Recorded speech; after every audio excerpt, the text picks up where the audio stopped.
Good morning, y'all. It's Timothy. I went to sleep last night around 3 a.m. You were there, obviously. I slept what felt like 12 lifetimes, and I woke up and it was 8:20 in the morning. I don't know how I did it. Call it black girl magic. Just like how I don't know how I woke up looking this fucking good. But I'm slouching, by the way. I actually look better in person, just like dead ass. Okay, Thandie Newton. Okay. You know what? I work the whole hungover thing well because it's like well, okay, you know what? I ate a good amount of food last night. I am glad that me and my homie mutually impulse bought a shit ton of fucking food, even though none of it matched each other and some of it was disgusting. Because you know what? It was doing a favor to future me. Future me is grateful this Thanksgiving that last night me and my homie were like, fuck it, cheese Danish, $14 shitty ass sandwich that should never remotely be $14, but fuck it. And then and plenty more. And we did our thing. We did our thing. Oh fuck, it's way too cold this morning though, and I don't like it. My vasoconstriction's fucking up. It hasn't been this cold in ages. It's a shame that most of my clothes had to not get delivered for this winter, but it's okay. Anyway, but back to what I actually want to talk about. I look fucking good this morning. Holy shit. See, and my skin's still soft and smells sweet from my fucking double moisturizing oiling up I did, and I feel good. I'm a happy girl, is what I'll say. Or whatever I am. Last night, I mentioned I had a conversation with someone over grieving. They told me about someone they knew who passed away, and even though they hadn't talked in half a year, it was still sad that the person passed away because it seemed like the person was almost getting their life together. And we had a very, very deep, very, very lovely conversation about it. But, like, the way I don't know how to say it other than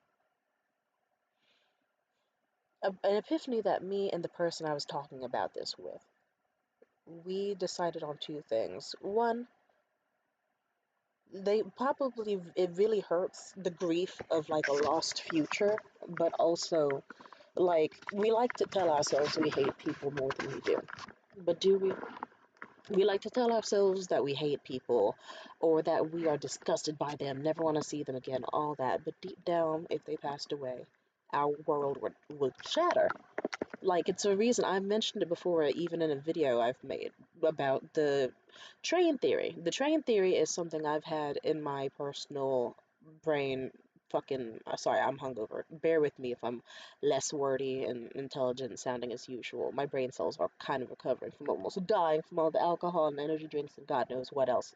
Nah, just alcohol and energy drinks and way too much conversation and maybe even sickness because I feel phlegm in my throat. But as I was saying, the train theory. I'll put it this way. A good way to figure out how much you hate someone is that imagine if you didn't see them for a while and then you saw them again at a random train station. They didn't see you, but you saw them. And then they fall in the tracks. And you're one of the only people around that can reach them in time and help them out before the train comes. Are you going to let them lay on the tracks and figure it out for themselves and hope they get out, but not really care? Are you going to, like, really want to help them, but you don't? Will you rush immediately to get them out the tracks no matter what? There's some people who surprisingly on my list that I wouldn't fucking reach for even a goddamn little bit. And then there's some people who I would dolphin dive into those tracks to save the millisecond that I detected they would ever be in danger. Some people wouldn't even hit the tracks. I'd be like, yo, watch the fuck out. And I'd be grabbing them just if they seemed like a little bit too loose near the yellow line. And there's other people I would let get fucking plastered. Like, and I guess like for example, I don't know. For my ex Liam, I pity him. I find him annoying in a lot of ways and stupid as fuck. But deep down, I know I would reach into the tracks and grab him immediately, no hesitation. Because deep down, I still love that man. I don't love him in the sense of marriage. I don't even really see him as much of a friend anymore. But deep down, I'm grateful for his lovely existence in my life. And that means a lot to me that he is still alive. And I know deep down it's been mentioned on here by multiple people and more about how he could have depression. And it's getting really bad lately, but he doesn't want to fix it, and I can't fix it for him. And I tried recently, and I don't know what else to do. It's like, fuck, am I supposed to just be like You know, I could do the siren method of like, ooh, I'm gonna get really hot and be a challenge and be elusive and da da da da, and that could work plenty well. But deep down, I don't think it'll solve the issue. But you know what? Men, tragically, they don't like to help themselves unless they have the chance of losing access to a hot woman. And it does help. Like, I've been looking so unearthly gorgeous these days that even on rocky terms with him, I hit him up recently. I was like, dude, check my Instagram story. I look fucking fine, dude. Yo! And I was like, dude, look at this shit. It was awesome. And, like, I don't know. I hope he gets it together. But deep down, I don't care that much about him, but I do want him alive.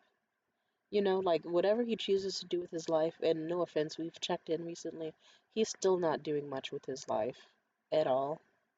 Like, at all. Not even a little bit. But at least recently he had admitted to himself that he has been in a bit of a slump, which is an exaggeration.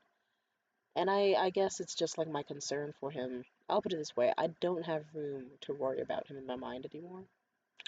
But I still care for him. There's other people, you'd be surprised I don't make it to the list.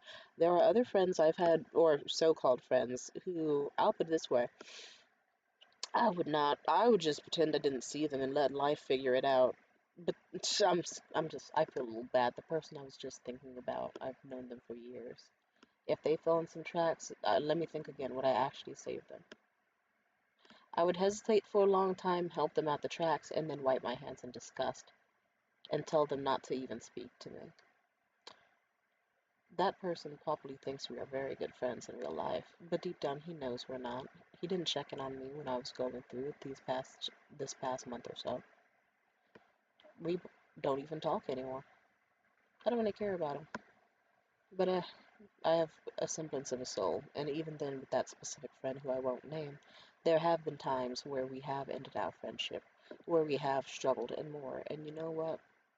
Sometimes I would call them and they'd pick up. They weren't always what I needed, but sometimes they were. Other times, not so much. Sometimes they were the reason I was crying. But whatever. Fuck them. But other times, me and the nigga I'm thinking about right now, who I won't say the name of out of respect, a semblance of respect, or because I don't want to get caught in 4K saying that I would barely help them off of a train track if they fell in. Maybe that. Maybe that. Let's call him Davis. Sure, let's call him Davis. For Davis, fuck Davis. He's an asshole, he's an arrogant piece of shit, and he has a lot of self-esteem issues. But you know what? Not every moment with Davis was him being a monitoring spirit, giving me the evil eye, creeping on me, trying to just fucking constantly have envy and hatred in his soul for me, or lusting for me and more. Sometimes Davis could be the guy who's only could trust that he could cry around me and would punch a fucking wall in front of me because he's confronting demons or whatever. Sometimes I would let him talk for hours on the phone with me and not even need him to ask shit back about me because deep down I know he couldn't handle knowing any information about me and he doesn't deserve to know information about me. But a part of me still wanted him secure. A part of me still wanted him secure, happy, and safe. You know? And that's important.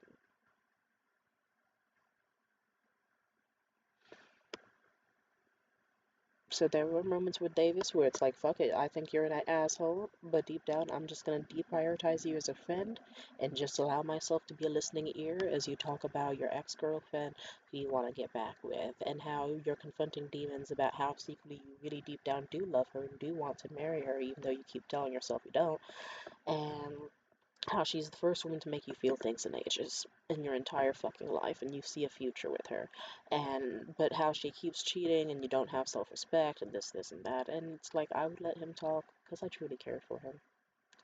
I don't have much care I can expel his way anymore, but at some point he was someone I cared about. And I can continue on with this analogy, but well, maybe one more. With my ex Morgan, how do I feel about him? Considering I'm snarling and I don't even like to snarl, I don't even. Yeah, it's like that nigga. If he fell on some tracks, let me think.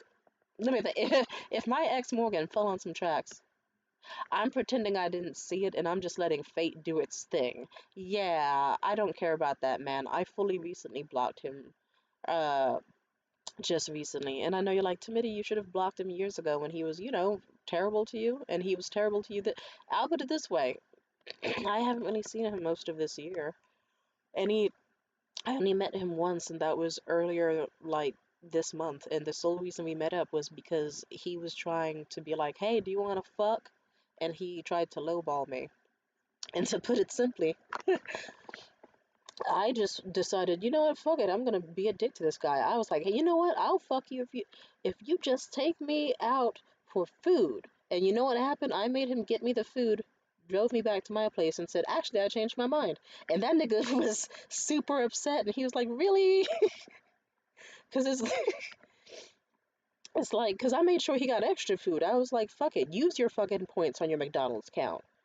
I want the double cheeseburger, two double cheeseburgers, McNuggets, like 10, 20 piece, two fries, two mega huge fries, two drinks, all that. I ran it up. Yeah, I ran it up objectively because McDonald's is also, even when you got the points and shit, it's still expensive. And I truly was just bored, and I was just banking on the fact that it's like, yeah, I live in an area where I'm pretty like he wouldn't be able to get away with murdering me. People would have no, yeah. There's cameras everywhere. There's people everywhere. Fuck them. And also, he pissed me off this year in a way that I don't want to repeat. But I am grateful that I had the strength to block him. I am also grateful that I managed to piss him off by using him for food. Just because it was like a little bit of a slight revenge for something I don't want to talk about that he did to me earlier this year. Well, let's just say he stole money from me, and that's the simplest way to put it. And I know you're like, why were you two in contact if he stole money? It's a long story. He did that scam. Well, it's that scam where it's like, he reported it to Cash App to get half his money back. Fuck that nigga. So he could eat a dick. Like, fuck him and fuck Cash App. I'm a PayPal girly. Anyway, sorry. Yeah, also sorry if I'm being more vague than usual lately. I don't know. I always get a little nervous about who's watching my page. So it's like I'm never gonna say too much about certain areas or websites or social media, and also certain people, just in case I ever do want to make my page public. I don't need certain. Well, why do I even give a shit? Now that I think about it, Davis is a fake name, but even in real life, why would I give a fuck if Davis finds my page? Davis hasn't been there for me, like, in forever. Like, me and Davis don't talk. Like, we don't text. They tried to call me recently and I missed it. And there's nothing there. Even if they called me, I'd know what to expect. But I'm grateful that I know the limitations between a friendship between me and Davis, and I hope he's grateful that I respect him enough to not say bad things about him on the internet, although I find him pathetic. And he probably knows that. I don't know. He'd be stupid not to know it, but he finds himself pathetic. He doesn't need to know that I also do.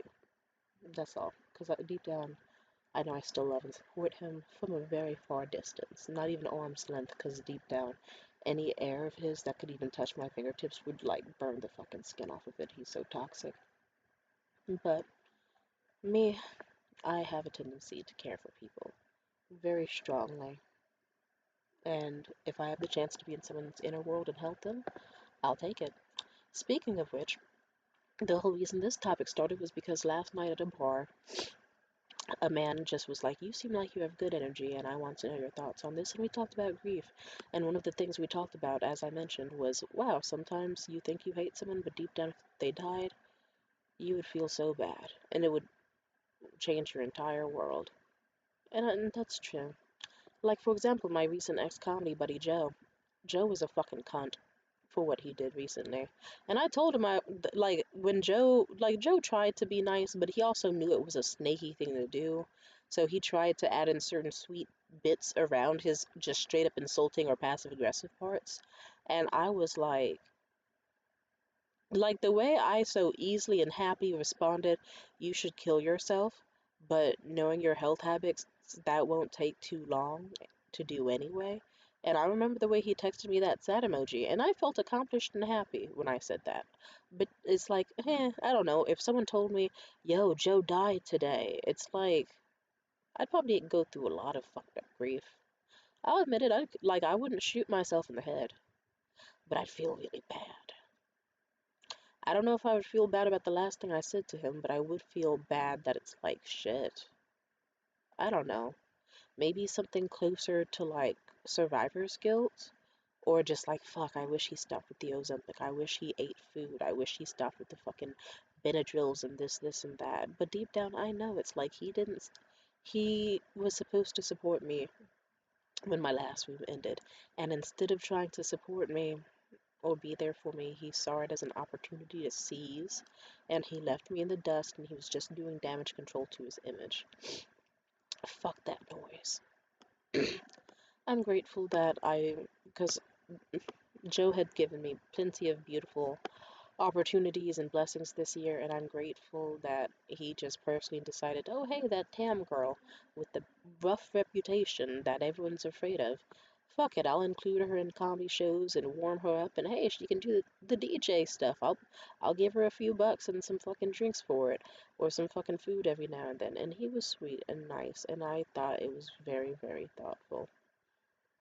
And I really, really enjoyed um I enjoyed a lot of those moments, and I am grateful he gave me the chance. He didn't need to. He had no reason to. He could have easily just went, oh yeah, that's Timidity the psycho bitch that everyone thinks is a nut job. I'm going to leave her stranded and just like aimless and depressed and lost. And, clearly she's into comedy and she's passionate about it, but I won't be anything for her. But at some point, he was a very nice friend to me. And we drove around to all these different spots, and like if there was a chance to go to an open mic, he had to have me along. It became an inside joke where it's like, yeah, if you ever see an old white man around who's short and just like a little human little Michelin man, and you usually see like a tall hot like black chick behind him, that's usually Tam and Joe. And it was our reputation, and it's a damn shame that it had to end the way it did. But deep down, I don't think it's over. I think it's paused. But also, I don't know. He's just not, yeah, he's not on my squad anymore. But that doesn't mean I regret my choice. Because you know what? He's alive and he's healthy. That is a blessing, and he should be grateful for that. And we can all be grateful for that, but I'm also grateful that I myself chose to focus on myself and to deprioritize. I'm grateful that I was able to leave certain rooms, to leave certain people, and be happy and blessed. And I am grateful for that. And I feel bad about certain things I did, but you know what? Everything happens for a reason, one way or another. And I'm grateful to have, like, I'm grateful that things are coming up, despite how they are detrimental to me to find out who my real friends are, my fake friends. Like, I recently had to end things with this one guy who, I'll put it this way, he just monologued to himself, and he wanted to pretend like he wanted to get to know me, but deep down, I don't think he ever did. And our final falling out was over a package that was sent to his house. And let's just say a series of events happened where next thing you know, this nigga has stolen $400 worth of clothing to me, and I'm gonna have to write a police report, or I do vigilante. And no offense, I'll put it this way: I know myself. I could do both.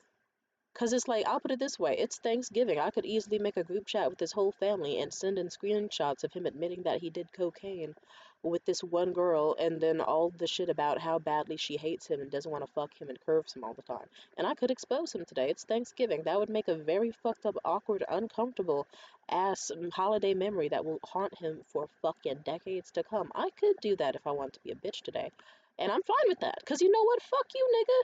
That's $400 worth of clothing. You are so lucky that I don't go to your fucking house early in the morning and just see what nasty shit I can shove through the mesh grating on your fucking window right now, bitch. I could get a block of mozzarella cheese and start grating that shit in your apartment, and it'll just be funky and melted by the time you get home. Or worse, there's a lot of terrible things you could put in the fucking mesh on a window. Like, I'm just saying, I'm just saying. Anyway, I may not say too much though. Other than, yeah, fuck that nigga.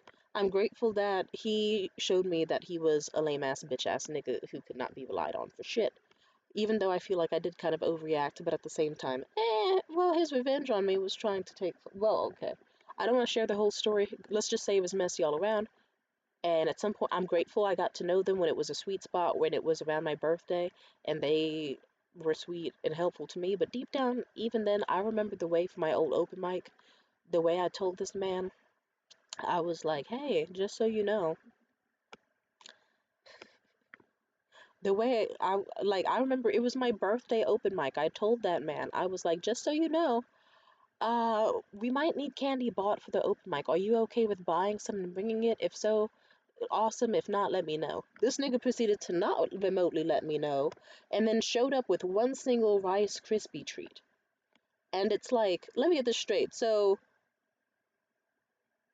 I don't know how to explain how useless this is. If I have an event where I need candy for 30 fucking people and you show up with a singular Rice Krispie treat from Starbucks, it's like, nigga, if you were in the area to buy a singular Rice Krispie treat, bet your ass the store would have sold family-sized candy of any size. What the fuck's wrong with you? But anyway, that was kind of like amusingly, like, I don't think I'm grasping for straws here. I think that was like foreshadowing that this was going to be a useless human being.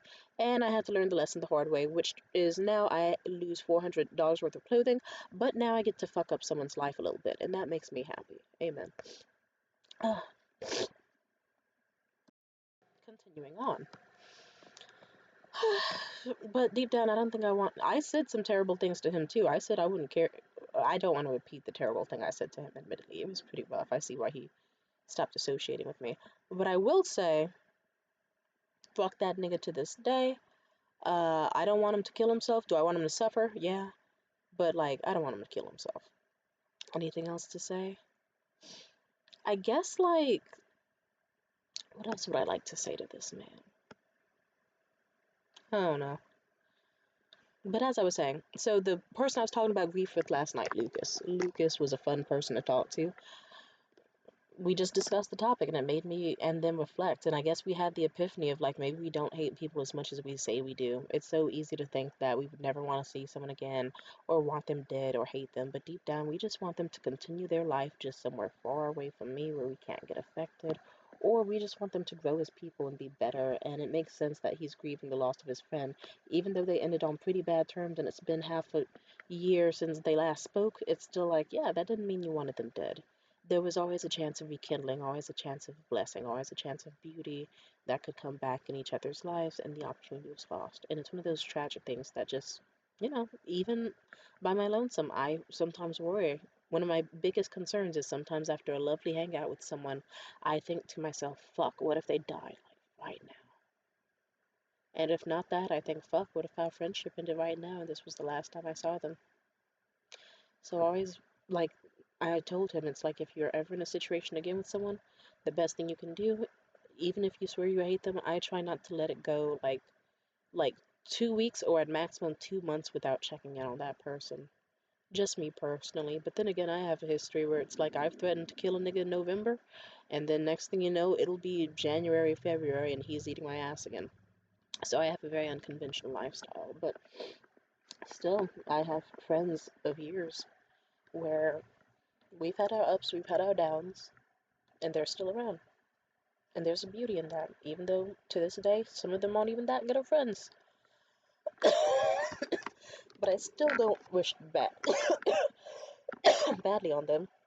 I'm grateful that this was the year I learned to withdraw care and investment from people. Like last year, especially, I did, but this year was just kind of like me putting that into action. So then JC would cry to me about his issues, and I wouldn't rush to problem solve as I always have, because deep down, I know there's been some moments where he was absolutely not there for me. But you know what? For my nigga JC, funny enough, when I got threatened by Luke Thomas Healy, and Luke Thomas Healy threatened to fucking kill me, you wanna know what happened? JC picked me up, and he got me any food I wanted, and he got me a bunch of Mountain Dews, and we just drove around and talked and vented. Now, was he that good of a support system where he could have, like, I don't know, he's not good with empathy and stuff. Not as good as he could be. And I think maybe this was the year he cares about me less, too. He's got a lot on his plate. All I know is, what mattered to me is that a night where I thought I was going to commit some awful, terrible crimes and do some awful, terrible things, he picked me up. He got me food, got me drinks. Even when I asked for like fucking 3 to 4 Mountain Dews, he got it for me just to be nice. Just because. and they were fucking huge and almost spilled all over his car. And we just drove and we talked and we vented and we listened to music and we talked about anything under the sun that I wanted. About the situation or about even fleeting things like, I don't know, like how's comedy going? How's dating going? How's life? How's you look good? I like your outfit. How do you think you'll get your hair done? Stuff like that. And then you know what? We fucked. And was it amazing? It was okay. It did what it did mostly. It scratched an itch that I needed. It didn't totally fill the ache in my heart that exists even now for Luke Healy, but it wasn't bad. Also, sorry if you hear my stomach growling loud as fuck as we speak. My body is craving food. I might consider going in early to the Friendsgiving that I'm doing today to help out the homie I was drinking with last night and went to the concert with, make beef stew. 4 pounds of it, I imagine they need all the hands they can get. And I got a bunch of bottles of wine to buy or a dessert to somehow conjure up. And it's been a while since I baked, yeah, for hygiene reasons, I actually probably should not bake a single goddamn thing. I should just pick up something wherever I can and get the fuck out. Oh God, I can't believe I grew up to be one of those people that it's thanks fucking giving, and I'm the type of person who's gonna have to go to the grocery store at 10 a.m. and be the reason the workers are there. I would hate to come empty-handed. Oh well, I'm sure they can forgive me. I got them tipsy last night. Screw it. But as I was saying, sorry, JC, I didn't care that much about them this year, and I wasn't as like Captain Save-A-Ho about him as I usually tend to be. But there's still been some silver linings to knowing him. I've I've not invested in his mental health or his life anymore because I just remembered it's like the way men work. You just gotta let them do it for themselves. The best you can do is be really hot. Like, cause trust me, it's like you could be the chick who cares and stuff and wants to be a bleeding heart and save them, and all you'll do is get hurt, sometimes even by them, because they hate it. They hate you for it. They'll be like, why are you treating me like I'm a kid? Even if they do have Peter Pan syndrome and always talk about how helpless they are. And deep down, they don't want to be helped, especially not by a woman. It's fucking stupid and disgusting, I know. But you know what? Fuck them. So this was the year of just like, oh, okay, sorry to hear that. I hope you figure it out. And letting them vent, but like not trying to be their mommy, even though they want one and they don't at the same time. It's like they want someone who's like their mother. They don't want someone to be their mother, but also they do, but they don't. It makes them feel emasculated and like threatened and feel like, weak and like a little bitch. But then deep down, they want to be comforted and nurtured. And so I've just found a balance where it's like, I don't really give a shit if this nigga lives or dies. But if he, or I say that jokingly. I know deep down if JC died, okay, fuck, I actually can't tell. If JC were on some train tracks, would I help him? I like to think I would be so, because there's moments where he knew I was gonna kill myself and he didn't do shit for me. And I still hold that against him. I don't think I would rush to those tracks, but eventually my conscience would get me and I'd hear the train grow closer and I'd reach and I'd help him out because I would just walk away as if I never saw him. I've known him since I was like for almost a full decade now. It's so weird to know that it's like, didn't expect him to be around this long, but until he had some more value to my life, I'm not really prioritizing him. Fuck him, But I'll just say it. He had moments where this year and plenty of years before he was not there for me, but I am glad that at least on one night where I was so close to committing an awful, awful crime, I'm glad that he was there to pick me up and just distract me, make me orgasm a little bit. Cervix tapping always helps. And we got to lay in each other's arms, and I got to have the nice warm embrace of a beautiful dark-skinned Mexican man with thick luscious hair and very thick lips, just laying on my chest and relaxing with me and holding me. And I held him, and it was pleasant, and I needed that. It was a temporary distraction for my feelings, and you know what? I went home feeling rejuvenated and less tempted to commit a crime, so I'm just saying Luke Thomas Healy should be grateful that I got clapped by a Mexican man, because otherwise I would have been coming for that ass, nigga. I would have been coming for that ass. Woo-hoo! I was pissed. Funny enough, I guess, leading into Luke, am I ready to talk about this? Because I can tell if I talk about it, I'll cry. Maybe not yet. Sorry if the lack of names being mentioned is confusing things, by the way. So, just to clarify, Luke Thomas Healy is the weird racist guy I fucked sometime like last month or two. And then as for, who's the one that I'm thinking of? Luke Hiss is the guy I was talking to last night about grieving at a random bar. But our epiphanies were like, we don't hate people as much as we think. We should try to stay in touch as much as we can. And I told him, even if I hate niggas, I try to reach out every now and then just to make sure they're doing okay. Not inherently because I want to be like super close with them or be in their life, but sometimes I don't give a shit. I'm the person where I'm well known, where if we end on good or bad terms, I will be the one to call you up at total random. Just to, sometimes it's like, hey nigga, just wanted to let you know you got a big ass forehead and a 4-inch cock.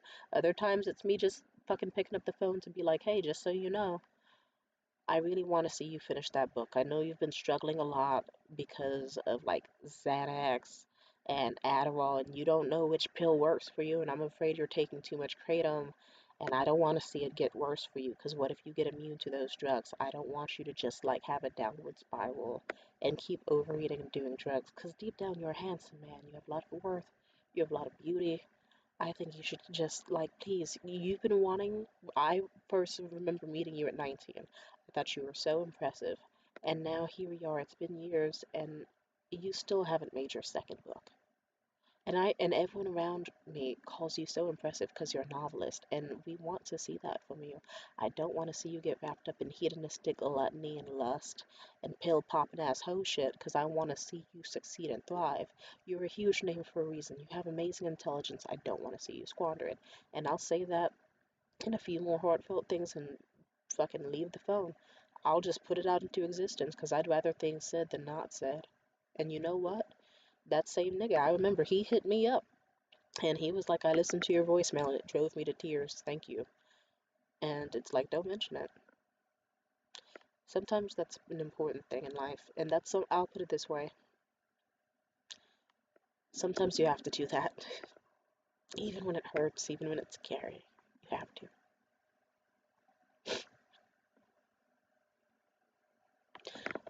Another thing I talked to about Lucas with the grieving guy.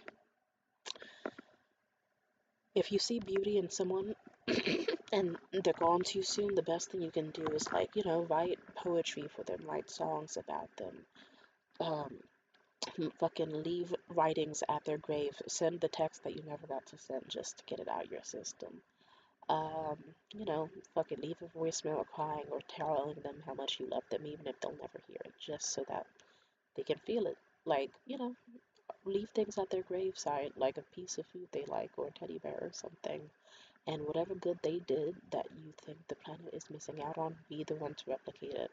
If you love the way they smiled so brightly and shown up a room, shown up a, they made a room shine. Shut up, bitch. Fuck you. You get what I mean.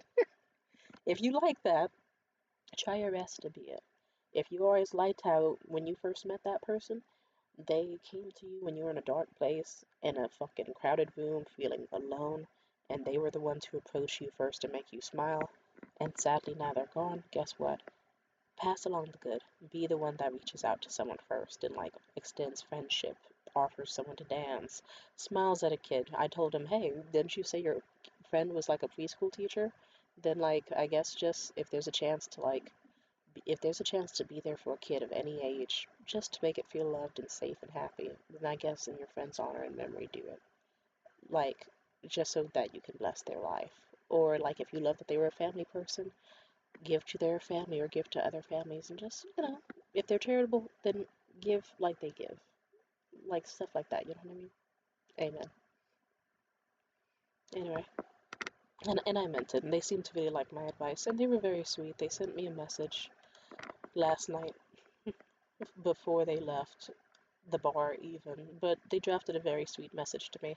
I told them because they were anxious, they were worried they were going to send me a message that was going to gross me out or creep me out, but instead, so they kept trying to ask me consent for like what would be okay and not okay to put in a message with me, and I said you could put anything you want, even just the hi will do. And it took 7 times of convincing to finally just be like, okay, send. It's like you're not gonna hold me at this bar, dude. It's like 2 a.m. I gotta go home. Just press send. I'll be happy. But they insisted on drafting something longer, and it was heartfelt because around 3 a.m. or so, I finally got their message. And they, of course, sent me a message like, hi, my name's Lucas. It was nice to meet you at this bar. Here's my number. If you ever want to talk some more, I would love to meet up sometime and keep talking. But then they also said, you call yourself toxic, and deep down, I don't think you are. I can't picture you ever being a toxic, and you seem like a good person, a good human being, and I hope you continue to allow yourself to be, and you enjoy your life. Because you made my life better, and you were very nice talking to me about grief tonight. I'm great. I'm grateful for that. That's nice. We all make our mistakes, and we all commit our sins. We all have our vices, our rage, our addictions, our issues. There's a beauty to it. And I know that's so depressing to say and disgusting to an extent, but it's not. It's like, it's so interesting how there's so many forms of love on this planet and things to be grateful for, and it's lovely. Alright, now I think I'm ready for the big topic. You know how I said it's important to sometimes even allow yourself to reach out to people even when things are bad or awkward between you? Because you know deep down that there still is a certain level of attachment or care.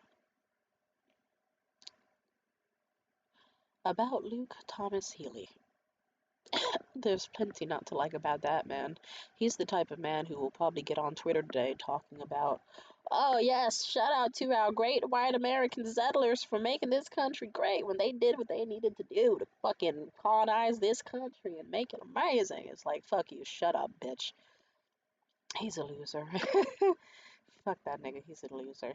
But deep down, it's like, I had an epiphany last night and this morning.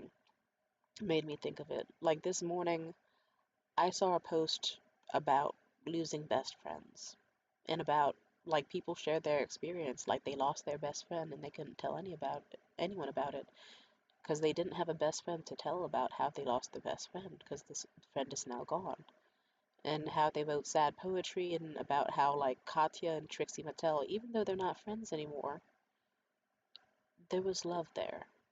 And Trixie wanted to be with Katya and not go without her. And even then, even as they were no longer friends, Trixie still wanted Katya there and enjoyed Katya's company more than just the company of being by themselves alone.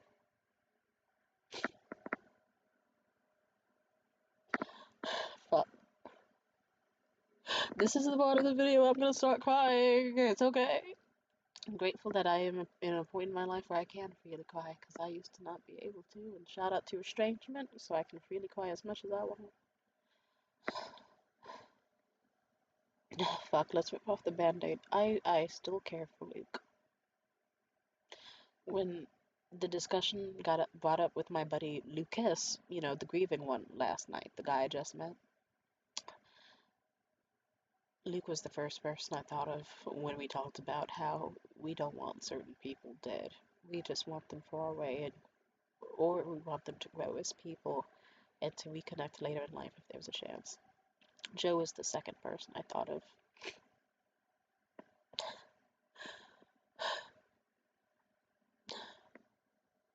Isn't it funny how life is? I told JC a while back, like, hell, fucking this time last year was when I almost stabbed JC in his fucking car. And like earlier, like maybe just like a few weeks ago, that man was slurping up my whole like his life depended on it. Like he needed to see me smile. And we have an interesting bond where it's like even though we wouldn't call each other friends, and we wouldn't call each other enemies. All I know is he's a sweet man that, despite how he hates the heat, he will turn on the heater before I get in the car and the seat heats because he knows I like to be warm. And he prioritizes my care in his own little way. And he's been there and he's not been there. And I don't know, it's just interesting how things can work like that. And so about Luke, I'm gonna tell you something. Me and Luke, things didn't drop after the N-word thing. I raised hell in that man's life as much as I could. I went borderline nuclear on that man to the point where he was actually calling me and telling me, "You have to stop. My family is afraid. I am afraid. You're scaring me, and we think you're going to kill me." I have family members and friends reaching out like, are you okay? Is she going to kill you? Is she going to take your life? And before you ask, dear reader, I did not say anything of the sort. Okay, well, once. Okay, well, once. But you know what? They said they were gonna fucking shoot me in my head and hang me from a tree. So I don't know. Am I not allowed to, like, once during a fucking blackout mental breakdown? I don't remember if I was wasted or not. All I know is I remember, like, I forgot I said it, and then it's like, oh shit, did I really say I would make a skin wallet from that man? Because all he is to me is flesh and fucking money? Oh, oops. Yikes. And I know you're like, Tamia, a skin wallet? Sometimes you say things in the heat of the moment. I hated that man for a very intense time. I still kind of like, oh my God, don't get me started. I'm pushing out certain memories for a reason. A lot of things happened between us, and let's just say we both did a bunch of bad things to each other and said a bunch of things to each other. But for the most part, aside from the skin wallet, I think the skin wallet came after he was afraid for his life. But it's like at that point, it was kind of funny. It was just like I was just repeatedly leaving him voicemails, calling him a bitch ass nigga with a big ass fucking forehead and a small fucking cock, and saying he's an ugly fucking loser who should kill himself. And I were like, that's kind of mean. Yeah, so it's saying I'm a fucking nigger you want to lynch from a tree. Anything, like, it's I get to do anything I want to you. And I did a lot of things.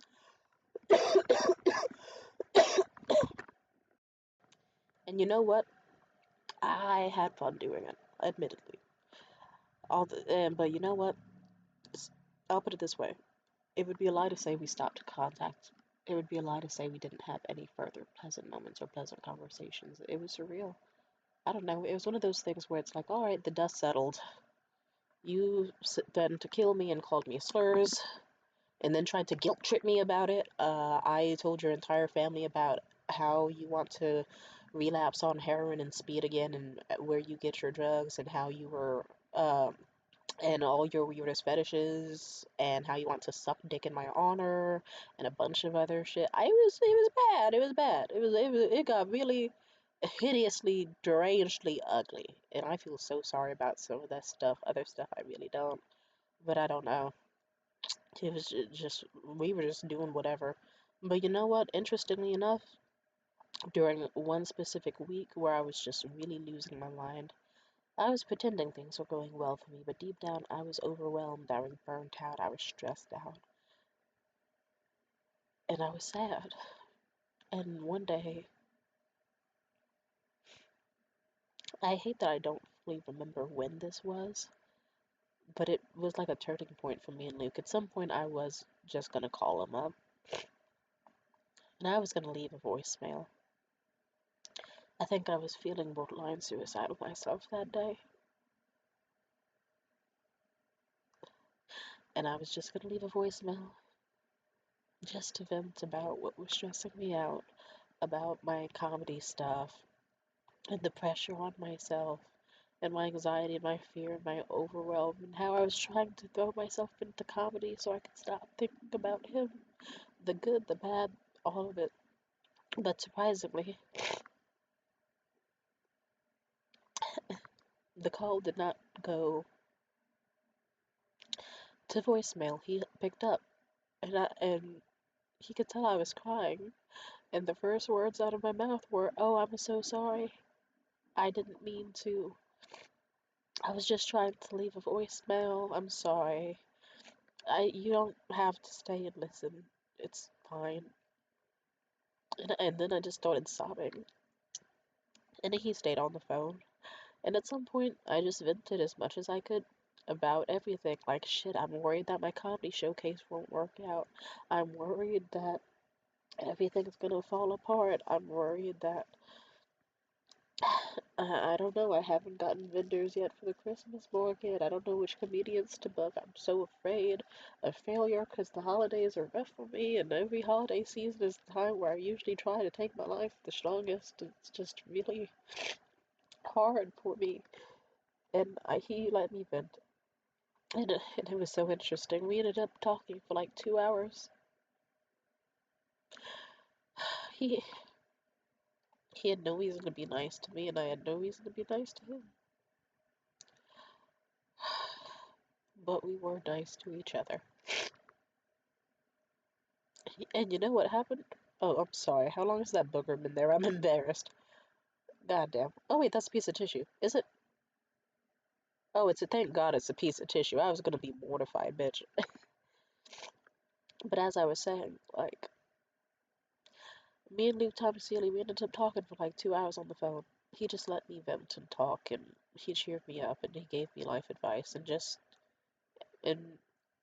let me know that I was probably going to be okay, and it was all going to work out in the end, and how I was a capable, smart human being, and that I would figure it out, and that on the off chance that it didn't work out, something still wonderful would happen for me in the winter, and I should keep going and more. And he was sweet. A very, very, very sweet incident.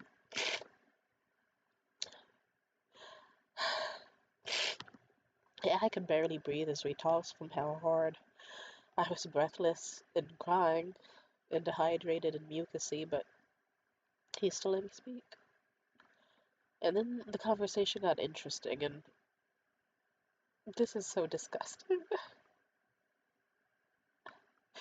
But it's real, so I'll say it. Because I made a vow to myself how, like, I already cut corners enough trying to talk about certain things in my life and holding myself back in this video. I'll tell the truth here. Eventually, it came up about me and Luke, how we felt about each other. And I just asked him, like, what happened between us? I asked about it. I thought we have nothing to lose. I asked how he felt after sex with me because it stuck in my mind about how after we had sex, it's like all the romance and lovey-doveyness and whatnot in his body just vanished. And it was hard to get him to even hold me after sex. And he seemed aloof and out of it and just barely interested. Or like civil and polite, just all the endless devotion and hopeless romantic shit just seems like it flew out the window. I was worried I offended him or I wasn't good somehow, or if he did just truly lose a feeling to me and it was just lust, that's okay. I guess I would have just preferred to hear it. But I don't know. Let's just say, uh, but I asked him how he felt. He said he felt good. It was just the first time in his life in a very long time, or ever, where he didn't have a single thought running through his head. But that allegedly his thought was throughout everything about how he wanted to do it again. I don't believe that. I'm just saying, if you were there after me and Luke had sex, you would have seen how distinctively different he was after it. And about, because it's like he put a cigarette in his mouth and he didn't light it because he was afraid of his fucking landlord or housemates complain, or not housemates, but the neighbors next door somehow smelling it in the vents and complaining. And he just chewed on the end of a fucking cigarette as if he was so unbelievably stressed and niggled in his mouth and stared at the wall and didn't really look at me, didn't really hold me, anything. I just chalked it off to either, okay, he either lost all affections for me and had post-nut clarity that he probably wasn't in love with me, he just really wanted to fuck me, which is whatever, okay. Ouch, but you know. Or I thought, okay, he's probably having massive religious internal struggle, like, and I imagine it's not easy. It's like, yeah, if you haven't had sex in a year, and like, here you are having sex with somebody who's the opposite of everything you align in, but goddamn, she's the most gorgeous woman you've seen fucking ever, and she likes you, and you're shocked that she likes you, and you had sex, and You think sex is a sin because you're a Catholic and you're afraid you're gonna burn in hell, but here you go. You had sex with a girl. Maybe he was being honest. Maybe it truly was just like, okay, just like a nice little nihilistic feeling of, okay, I had sex. The world didn't end. God didn't smite me on the spot. It must be okay. If only. Who knows, man? But I will say this. His reaction when I asked him when I asked him what he was thinking about after sex, he claims he was thinking about how he wanted to do it again. Man. Male response. Shut the fuck up. Like, sir, you are not, like, even after sex, he was, like, politely sitting all the way across the room. It's like, I don't know about that, brother. But he seemed to convince himself that he meant that. Whatever. But funny enough, I guess I did ask this. I was like, you can be honest. You don't have to lie to me. It's okay. But I guess, like, was sex enjoyable for you? Was it good? Like, you weren't exactly super. I didn't get the vibe at all that you wanted to have sex again. I got the vibe that you wanted me out of there, or that I was just like a visitor you were tolerating or something. But he straight up told me, he was like, it was so good that every single day since it's happened, I've thought about it at least 40 times every single day, including today. And I will probably think about it more today. I think about the way you sucked my dick all the time. And it's like, oh. I remember the way I started blushing and got baffled. And then the phone call had like an awkward little tension. And then, and I thought to myself, fuck it. Now's my chance. I don't know when I'll talk to this man again. I admitted that it's like when I was at his place and I was sucking his dick on my knees. I And I hated to admit this. I even told him, I said, I hate to admit it, even now, because it disgusts me so much to say it and I feel like a pervert. But when I was on my knees sucking your dick, I thought I was the luckiest woman in the world to be with such a gorgeous looking man. And I thought you were the most beautiful man alive, and I was so lucky to have you. And I was so unbelievably happy and blessed. And then the way this man immediately, you hear him kind of tense up and wince. And he's just like, please don't say something like that. I hate when you say something like that. And I said, why? And he said, because it makes me sad. Makes me think about what could have been. And we both talked about how we regret not choosing different actions in both of our individual actions, about how we handled things. And for those who don't know, let's just say me and Luke, we had sex. And after we had sex, there was like a brief, like 30 minutes to an hour in time where we actually got to just like, sit, chat, eat pancakes, relax a bit. And I remember he did seem pretty anxious that evening, but like not like shaking. He just seemed like not the type of anxious where you shake and get nervous and your eyes bulge. Just the type of anxious where it's like, okay, he's gonna sit gracefully across the room. And I remember the way he specifically just told me several times, he was like, hey, I don't want to go back to bed yet. I want to sit here with you and talk and watch you eat pancakes. And so quietly ate pancakes in front of him. I don't know. What an interesting night that was. We had sex. But the reason the night got cut short was because uh, this is where it sucked.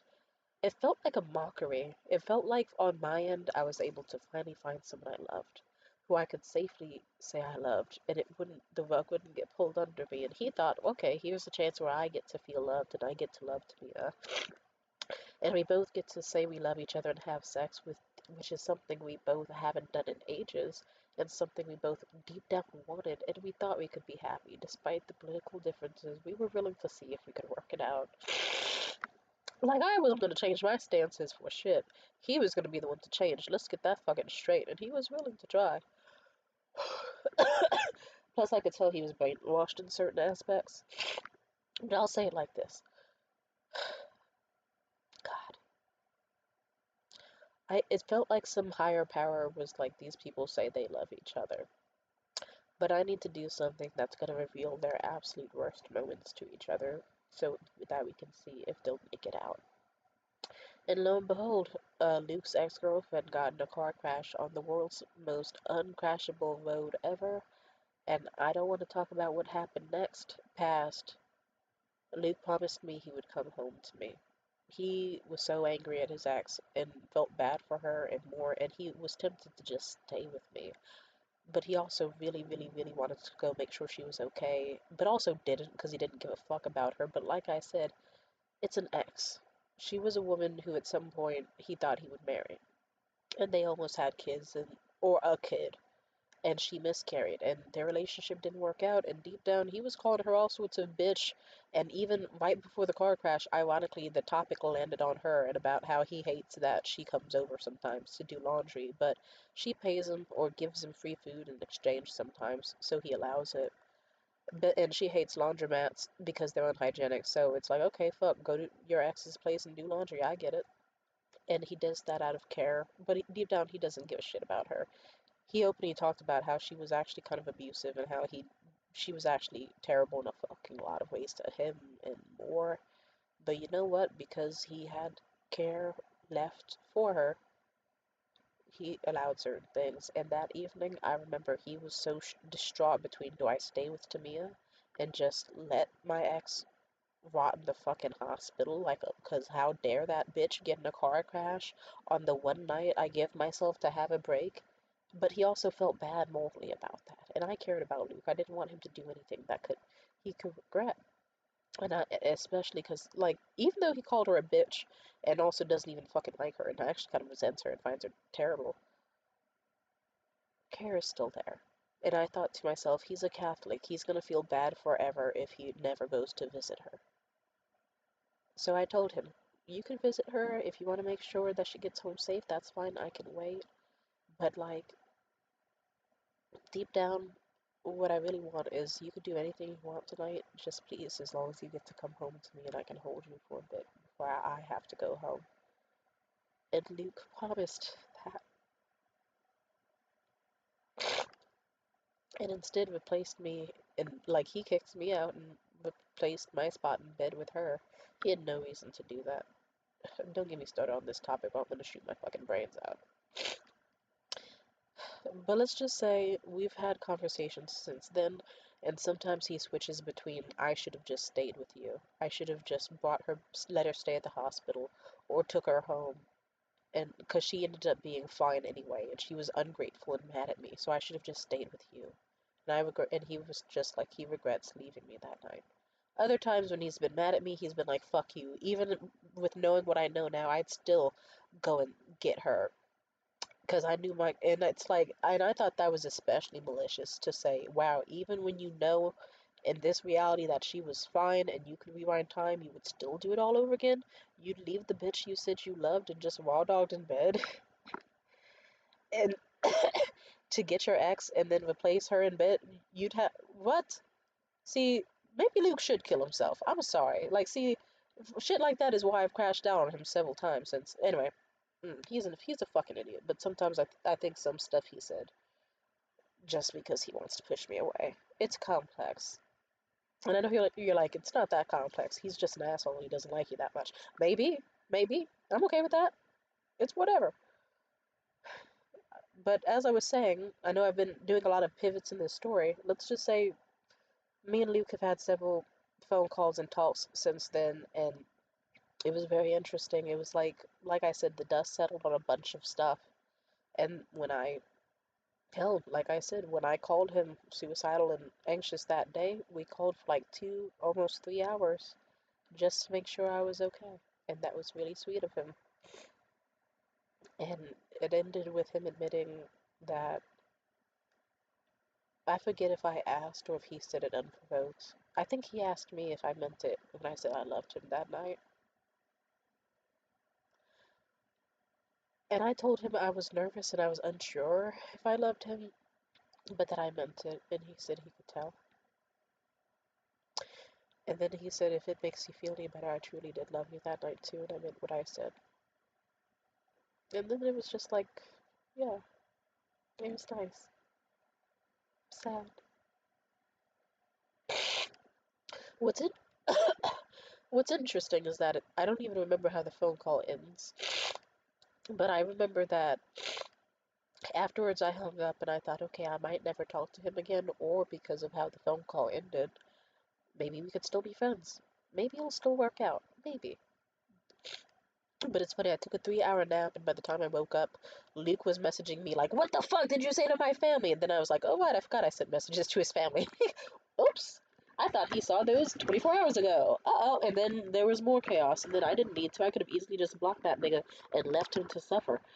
But instead I didn't. I called him back up, and I was like, "How can I make amends? How can I make this better?" And he was insistent there's nothing I could do. I sent a message to his family to follow up and just be like, "Everything's okay. Don't worry. Everything's good. Calm down." And I made sure, like, I won't say too much because it's really bad what I did. But yeah. And then, funny enough, we ended up having another call for like an hour or so.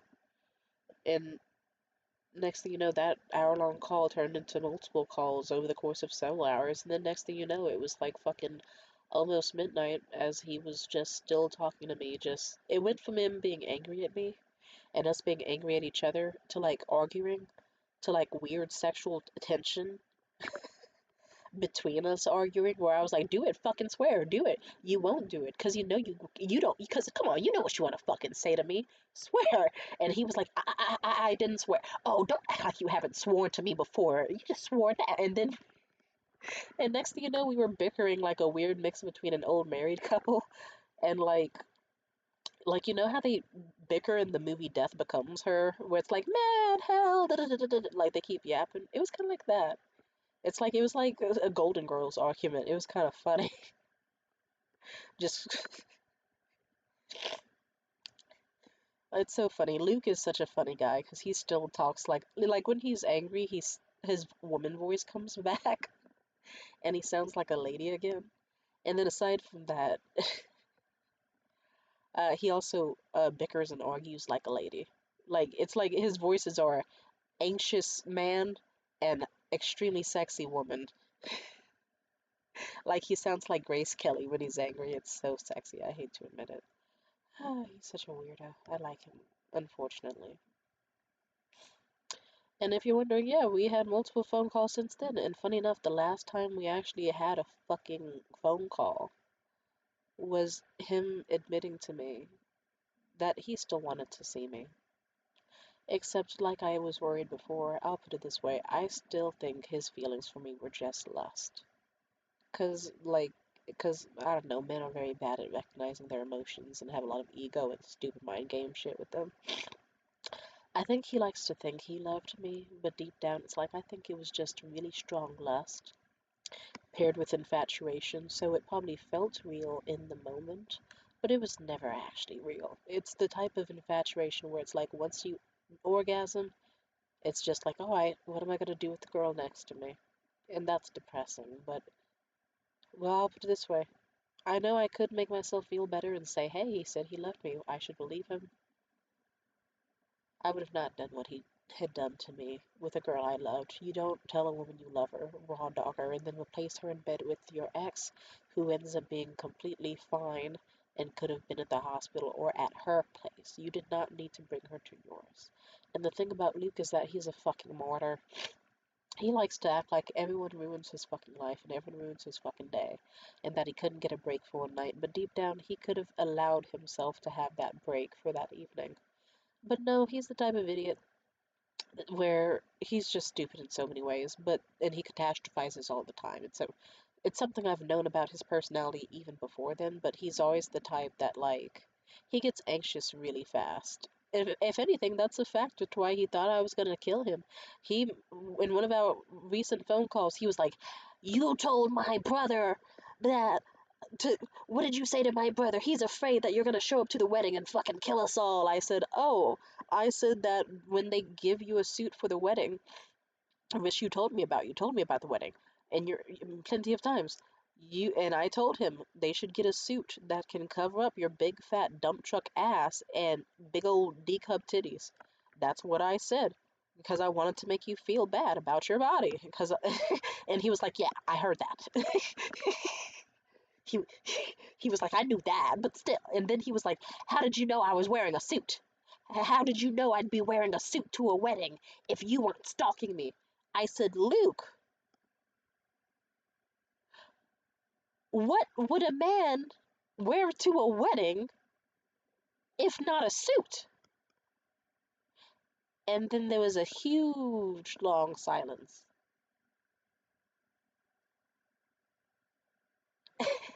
And I just was like, dumbass, men only wear suits to weddings.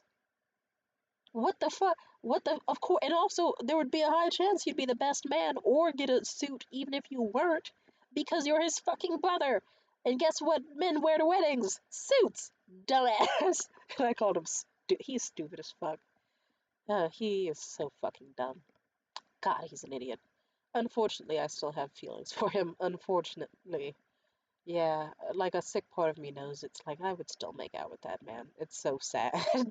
It's disgusting. Or it's not sad to me, but it's just like, you know, the lust is mutual. Ugh. Ugh. But yeah, he can't talk to an IHOP waitress about being given the wrong food without shaking the whole table in stress. Like, just a big part of his personality is that he acts like the world just happens to him and he doesn't want to, like, seize the grips on it and, like, grab the reins on his life in any way, shape, or form because he's afraid of the planet. And he's just a scary ass bitch. So he catastrophizes all the time. It's just a shame that it's like, it was something that I hate that his our two biggest flaws came out. It's like God tested us. It's like, okay, you know what? This nigga's got religious paranoia and also paranoia in general because he catastrophizes a bunch. And Tamidi's got insane amounts of rage and hatred in her system that always is ready to pop out, as well as her own paranoia about love. And then, you know what? His ex crashing a car on the world's most crashable road, it felt like to him a sign from God, and to me, honestly, the more I think about it, it felt like a weird, fucked up omen where me and Luke just had to see the reasons why we couldn't truly be loved. As if, I don't know, it sounds depressing. I don't know if one believes in higher powers or not, but I'll just say it. It was as if some higher power was like, all right, here's two people that want to be loved, but they're not each other's soulmate. Even though they have a lot that they could easily bond over and could be happy with each other. Deep down, I'm going to reveal to them with one single car crash their biggest flaws and why they struggle in love. Tamia's rage and paranoia, Luke's religious guilt and paranoia and catastrophizing, his martyrdom, her inability to sit with her emotions healthily and process them in a good, safe manner. And yeah, and it's depressing to think about, and it makes me want to shoot myself in the fucking head for like 17 different reasons. But you know what? I find it interesting that after all was said and done, me and Luke mostly forgave each other in the long run. And we had multiple phone calls, and at some point it's like, yeah, like I had a date on Halloween. Luke got jealous hearing about it, and he actually got kind of nervous and was asking about it. The jealousy only lasted like a few days, though, so don't get your hopes up. But he was kind of like, oh shit, she's responding with us, and she's got a date with the software engineer. I'm scared. And we were peaceful to each other. And he was actually encouraging me. He was like, if you want to call me, you could just call me, you know. You don't have to hesitate. Like, as long as we don't cause issues in each other's lives again and you don't plan to do it, and no need to feel guilt, because why feel guilty with me? And you could tell he was being really sweet and actually was starting to like me again. And if anything, our final conversation, this one grosses me out. Our final conversation, we actually did almost plan to be friends again. And he told me, he asked me, he was like, it was funny, after an argument, we had like a few minutes on the phone via phone call where he just got reminded, like, yeah, it's me is not an angry person, or at least not permanently. She actually can be very sweet and understanding. And the biggest issue between me and him is that he will get a text from me and assume something malicious in it, even when it's something sweet. Like, he's a very paranoid, anxious individual. So you could text him something like, I really like you. And then he'll, like, you could just, you could text him anything. You could be like, oh, the sky is beautiful today. And he'd be like, did you say the world's fucking ending? Did you say the sky is like, oh my god, did you bring up climate change? He'll just start, I don't know, I don't even have a good analogy because I'm hungover and dehydrated after crying. But it's like, he's just the type of dude where he manages to stir himself up and gets anxious really, really, really, really, really fast and will find a way to make a mountain out of a molehill, which causes me to flare up because, funny enough, that has been how some of our fights when we did first start dating came up, he'd find a reason to assume, like, he would misread a text of mine, and then I'd be like, no, I didn't fucking say that. Don't assume that of me. He'd be like, now you're fucking mad at me. What did I do? What did I do? Are you gonna beat me? And I said, nigga, we are texting. We had like 2 dates. What? Shut your bitch ass up. And then I'd get ramped up and fizzled up, and then my rage starts showing, and then things would get very intense, and we'd start arguing and start claiming we would never see each other again for like 3 hours. And then on the fourth hour, we finally hit the bliss mode, and we talked for a few minutes over the phone, simmer down, and then we made each other Spotify playlists, and it was a nice, pleasant, romantic evening that felt lovely between us. It was nice. It was nice to have that passion. But I will say this. He was a very interesting individual.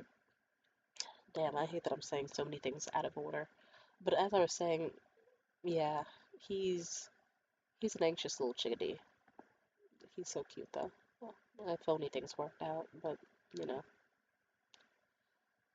But in now final phone call, he asked me what it would take to still be in my life. Like, if we were to have an arrangement to meet up, what would I like? Or like, how would that look like for me? And I think he was I think I misunderstood his question. Like now, I think he was trying to ask what it would take to fuck him. Like, what would I want in exchange, even though I know he was broke. But either way, he did say like, if we were to meet up again, what would that look like to you? What would you like that to look like? And my autism, or maybe he did truly mean it. Like, I think he actually did say the words "hang out" as well. I could be tripping, but maybe I'll just tell myself that so I don't get pissed off at myself and him. But I listed out, it's like, we don't have to do anything sexual because deep down I don't think it would solve anything between us, and it would probably start up more complication and issues. But it would be nice if we went to a drive-in movie, or like horseback riding, or like a pleasant little, just met up for like, I don't know, even just insomnia cookies, or some sort of like small little meal or whatever. And just talk, like even just once a month. I think that would really make me happy, just to make sure you're okay, because I wouldn't want to leave things on bad terms with you. And I do, believe it or not, I do care for you. And I just want to have like a pleasant bond. And well, you want to know what he said? He said, my ideal arrangement with you would look like how it did when you were at my apartment. My ideal arrangement would be you at my apartment again. And he just openly admitted it. And then he got horny. And then things got a little awkward because it's just like, oh, okay, here I was actually trying to pour my heart out into trying to see if we could actually connect as friends and rebuild each other's trust in an actual dynamic, and here you are being lustful and stupid again. Yay, making me feel like an object again, asshole. Fuck Luke, he's such a dick. But yeah, and then he started ramping himself up and really, let's just say, amusingly out of nowhere, the call dropped. Not because he hung up, but we had a sudden connection issue. And then that's when I think he kind of snapped back into reality, like, oh shit, what am I doing? Am I trying to fuck her again? And then he changed his phone number, and then cue him betraying me, I betrayed him again. Even more crash outs, him saying terrible things to me, especially what really hurt was him saying that if he could rewind time, he would indeed still pick up his ex and bring her back to his crib, even with what he knew now. And that disgusted me so much that I said a bunch of terrible, disgusting, horrible, horrible, fucked up things to his family. Again, amen. And yeah, and I hated him. And I hated him so much, and I was like, wow, this man's dead to me. I want him dead. I want him to suffer. I want him to be a skin wallet again. Fuck him. I hate him. He sucks. He sucks. And he did, because it's like, fuck, dude, you really got my hopes up to think that he was the one to suggest it. He was the one to suggest meeting up again and going out and like fucking and staying in together. And here I was thinking that would be nice. I would love to like be at his apartment again, whether sex happened or not, just to hold him and to have what we couldn't that night when his ex crashed the car. Like, it would have been nice to spend longer than like an hour with him at his place to see how he was like without the influence of his family or his religion or anything, and to have him be safe and calm and relaxed again, like he was when I saw him. That was the first night I saw him in peace ever, I think. At least, like, for a prolonged time. And it was the most peaceful I had seen him we had plenty of nice moments with each other, looking at holiday lights and doing this and doing that. But that night was a night where it's like undeniably, like, I don't know. You could still tell he was nervous and still tell certain things. Like, he still had his anxiety. That never is going to go away. But, like, throughout the evening, I would just see him smile and be at peace. And I liked that a lot. Hard to say how or what I feel about any of this, but I'll just say it was the first time I saw him not shaking for a really long time and not overthinking and just being. And I loved it. It would have been nice to have that again. I hate that he got my hopes up, and then, like, it took less than an hour after that for him to change his phone number and start acting like he never started vamping me up and leading me on again. I don't get why we couldn't just try to be friends. Clearly, we still had something there. But you know what? Fuck him. He catastrophizes, and I hate that. And he's got intense Peter Pan syndrome, and I like to seize the day on my life, and I can't save him. If you don't want to be saved, don't save him. But the sad part is, I think I actually did love him. Amen. And also, funny enough, I guess, like, last night's conversation with the grieving guy, Lucas, made me think of Luke. And I thought to myself, like, I've been going through a lot recently. I went to a open mic that talked about grief. I've been socializing, meeting friends, having awesome opportunities, like left and right, going out, doing this, doing that. It's been lovely and I've had such a nice time. But I will say, it's very interesting that me and Luke,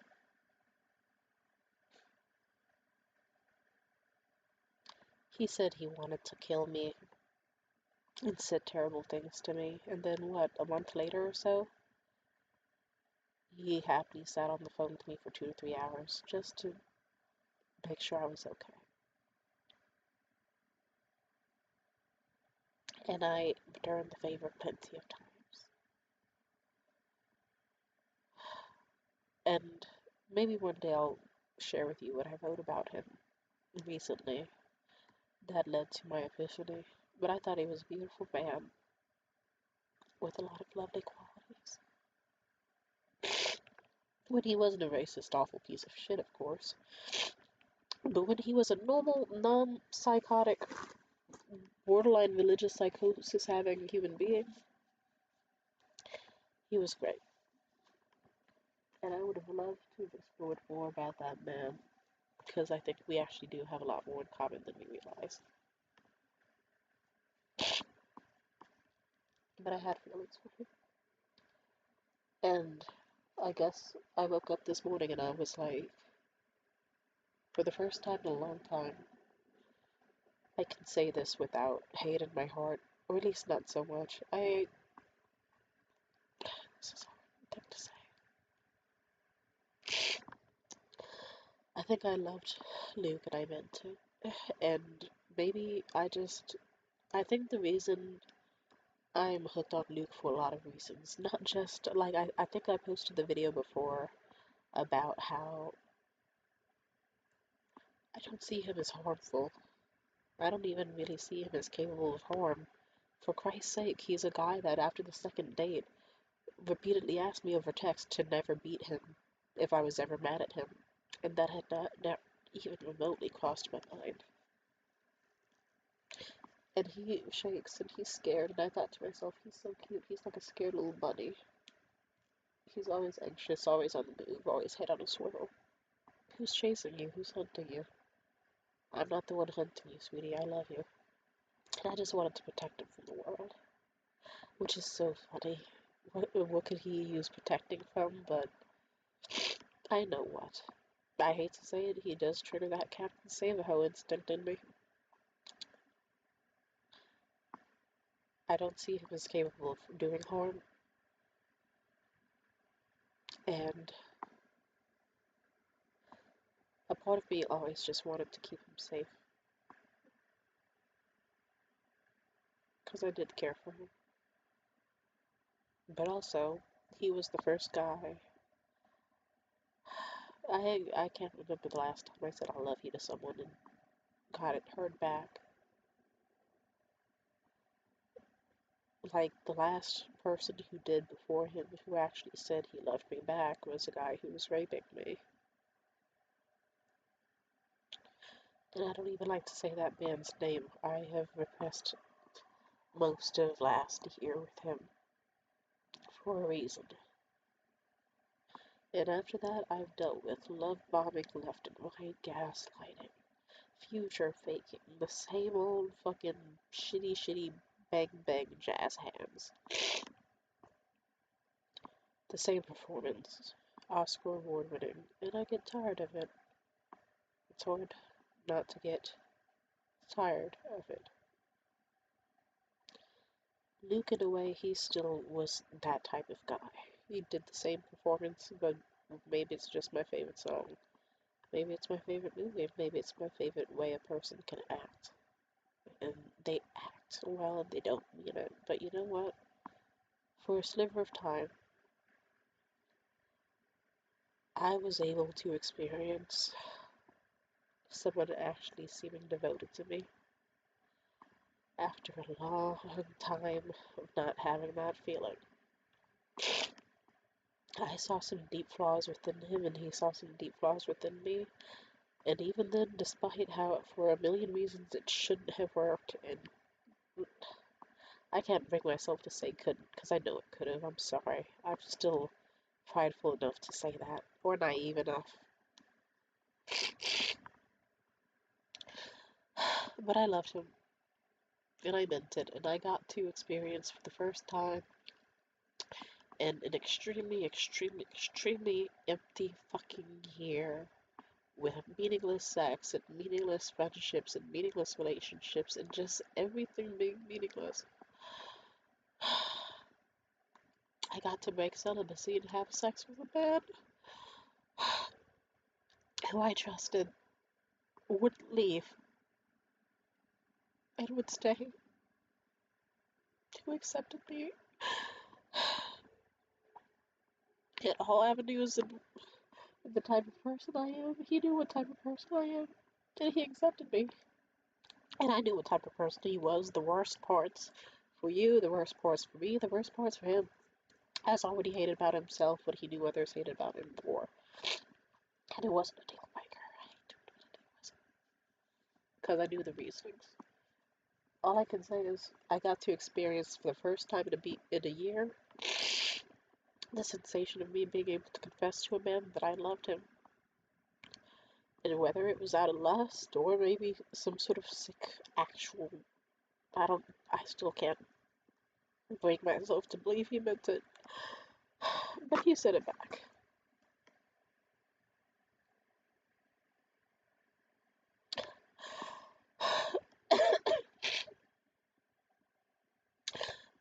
I got to tell someone I loved them.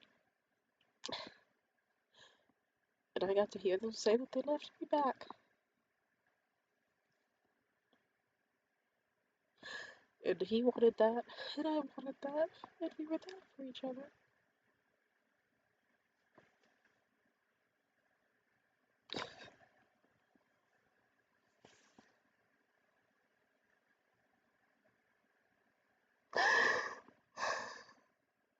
I'm sorry.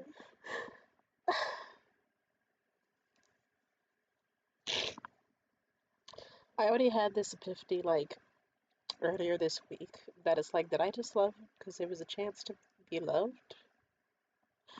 But I meant it when I said it. And I think I loved him even more because he said it back. And we got to have sex. And as we fucked, we got to talk about how badly we wanted to marry each other and have a future and find a way to have it work. And how I wanted my kids to have his eyes. Or, you know, they could have mine. I'd be happy either way. And about how much I loved him.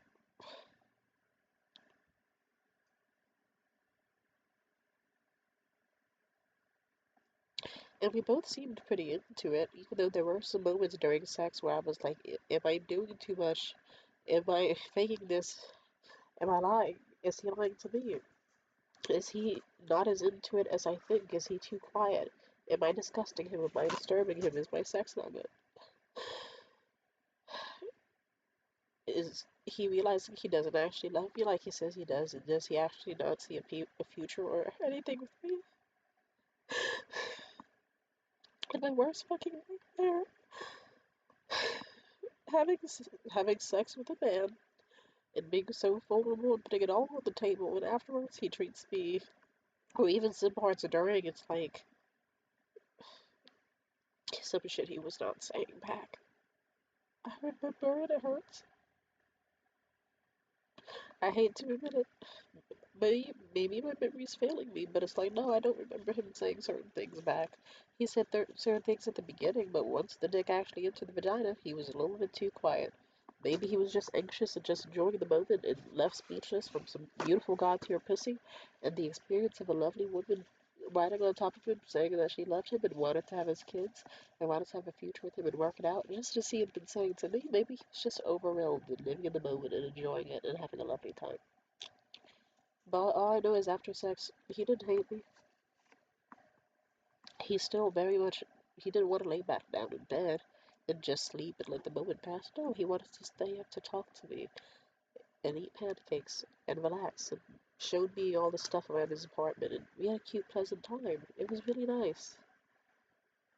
And we would have stayed there talking and he was smiling at me looking the most relaxed I had ever seen him. And I loved that.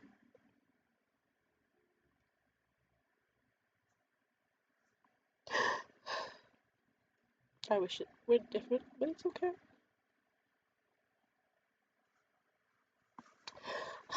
So I'll say something gross. And you're gonna hear me say it. I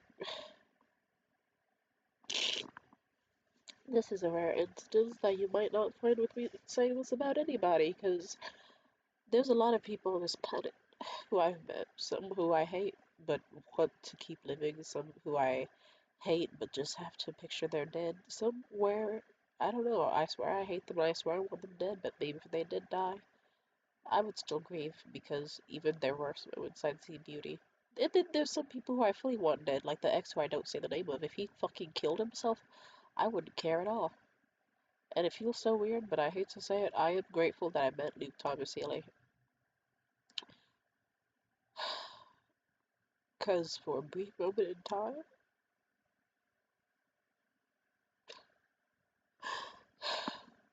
it felt like I mattered.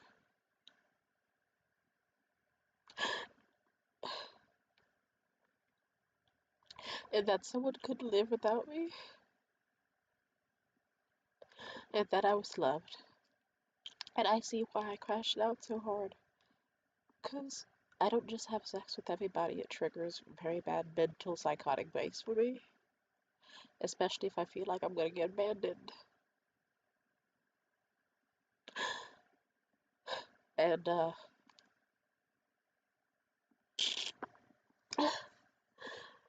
my worst nightmare, telling a man I loved him and he says it back and means it, and we both get passionate and hot and heavy, and then he starts slowly getting less and less cozy and comfortable with me, at least seemingly so. And then why does it seem like it's all just in my head and that he still likes me and we are gonna have the heavy talk and we're gonna find a way to make it work, like, cause he's been wanting it for ages. Like, he did. Next thing you know, reality crashed in just like that fucking car did. And then his flaws came out and my flaws came out, and it showed the reasons we couldn't be together. But at some point, even throughout all this mess, even after slur slinging and threats of slashing, guess what? We still were there for each other. And we were still always so close to working. And it makes me want to shoot myself in my fucking head. Every time I see the comparisons. Like, for those who know, you know what happened last winter when I met that guy Mitchell. There's a lot of parallels between me and Mitchell and me and Luke. And it's just painful for like 10 million different reasons. It feels like the writers of my life recycled a character, but made him even more religious, even more pitiful, and even more so my type. And actually made it seem like it was going to work. I want to kill myself so bad whenever I think about it. But I won't. Don't worry, I'll be okay. I'll go to Thanksgiving later and I'll be fine. I will say though, despite how bad it was, I'm grateful that I met him. And this is the first time I'm actually able to say it. I'm grateful that I was able to love Luke, and that he was able to love me in whatever way he could, and that for at least a brief moment in time, after he went so long not knowing how I felt to be loved, and I did as well, I'm glad that we trusted each other to have sex. Something we both struggled with for our own personal mental health and issues, and we've struggled to feel safe to be loved or to love the other. And I'm glad and grateful that I was able to be loved by him, and that I was able to love him, even though for a million reasons it went wrong, and I could talk for another hour about it, but I won't, because you know what? He can suck my dick. But deep down, I'll say it like this. A part of me knows if he called, I'd pick up. I'd probably hesitate to pick up, but I would probably let him call me, and I would pick up, because a part of me still loves him. What can I say? And if it's one-sided, it's whatever. But you know what?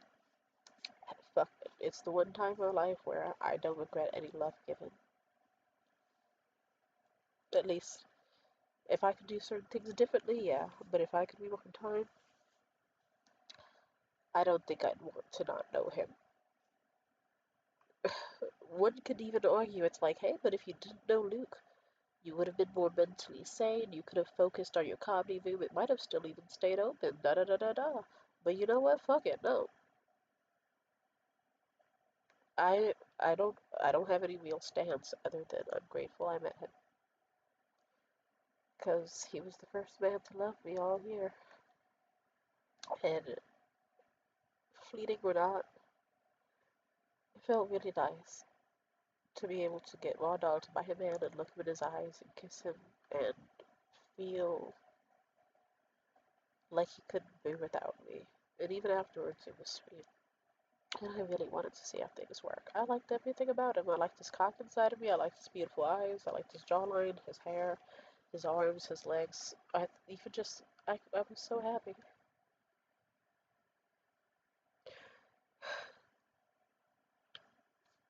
And I meant what I said. When I said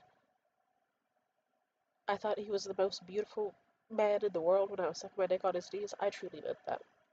I'd never been more happy to look at a man.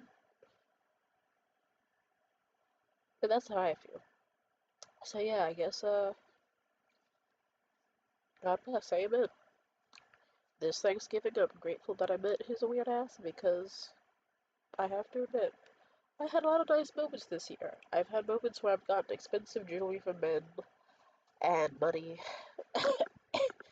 and all sorts of things. This was a year where I did a lot. Like, I've had men get me roses and snow globes and jewelry and dresses and take me out to like multiple dinners or like the ball or like fancy restaurants. I could get that any day. You want to know what I like that I got that I haven't gotten in years, even from men who I swear I wanted to make my husbands? Like, I didn't even get it from Mitchell, and Mitchell was somebody who acted like he was going to fucking die without me, but he didn't even say those words that Luke did. So you know what? Even though Luke is like almost like a Mitchell part two, but even then I don't even believe it when I say that. I think Luke still had a lot of beautiful perks to him that I still admire about him as a person that Mitchell wishes he could fucking have. Even though I know I'm saying that with rose-colored glasses on, and it's a little bit of an exaggeration. And I know deep down I don't even know that much about Luke. Like, I don't know. I'm just feeling, I wouldn't say delusional, but I'm feeling something. Because I know Mitchell meant a lot to me last winter, and I swore that man was my future husband, and it feels interesting to meet another guy who makes me feel, if not the same, then about as strong, if not stronger, and this time seemingly more meaningfully. I don't know, man. I'll kill myself if I think about it too much and I compare those two too much. But those who don't know, but I will say this. Luke gave me something those other men couldn't, and it was a verbal confirmation that I was lovable, not just with passive comments about you'd make a great future wife to somebody someday. You should have kids. You're an amazing, beautiful woman. This, and that. No, because even Mitchell, he had his moments where he faltered. Like the second I thought, fuck, this is an annoying, reoccurring thing for me. The second I thought I think I can trust a man, they do something terrible to just suck me out of it and fuck me over. I like clockwork each time. Like, don't get me started. I will go down the list.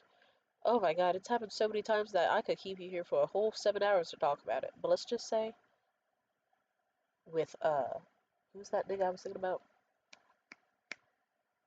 Mitchell. Mitchell acted head over heels for me, but even then, after crying and talking about how I was the most meaningful person in his life, the second I reciprocated his efforts of like, actually, yeah, what if we did get married? What if we did have kids? Or actually, fuck it, what if we just casually dated and saw how it worked out? Maybe it'll all work out. We could find a way to make it work. I remember the way I went into the bathroom at that hotel so happy, thinking, wow, I finally did it. I finally found the one. I finally found them. And then I came back out, and Mitchell changed his tune and was like, actually, I don't know if I want to have a future with you. And then it was like, oh, the way I got slapped back into reality, it's like, ouch. So you know what? I think I like Luke a lot because we had our differences. We had it.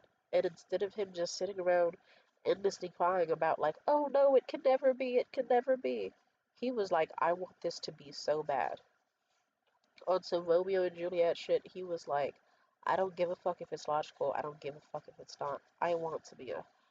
I secretly think about her being my wife all the fucking time. I secretly do want to marry her. I secretly do want to have kids with her. I secretly do really, really adore her and worship the ground she walks on. There's not a single thing I don't want to give to her. And he meant it in the moment. And he showed me where he could, and he gave me a shit ton of money and treated me well, and we had a nice time. And you know what? I told him I loved him in the car that night that we did, because I meant it. And he said it back conveniently after I was sucking the fuck out of his dick. At least I'm pretty sure it was after, but I remember the way he looked. And he was breathless, with tears running down his eyes, and he was anxious, and he told me he loved me, and we wouldn't stop making out despite how he was driving down a long, stretching dark road and needed to keep his eyes on the road because he was almost swerving into mailboxes and shit or onto the side of the fucking roads. That's one of my favorite memories with him. And I love that he gave me something that not anyone else could this year. I told him I loved him, and I wasn't greeted with silence or an awkward chuckle or anything. He gave me the feeling of knowing I actually loved somebody.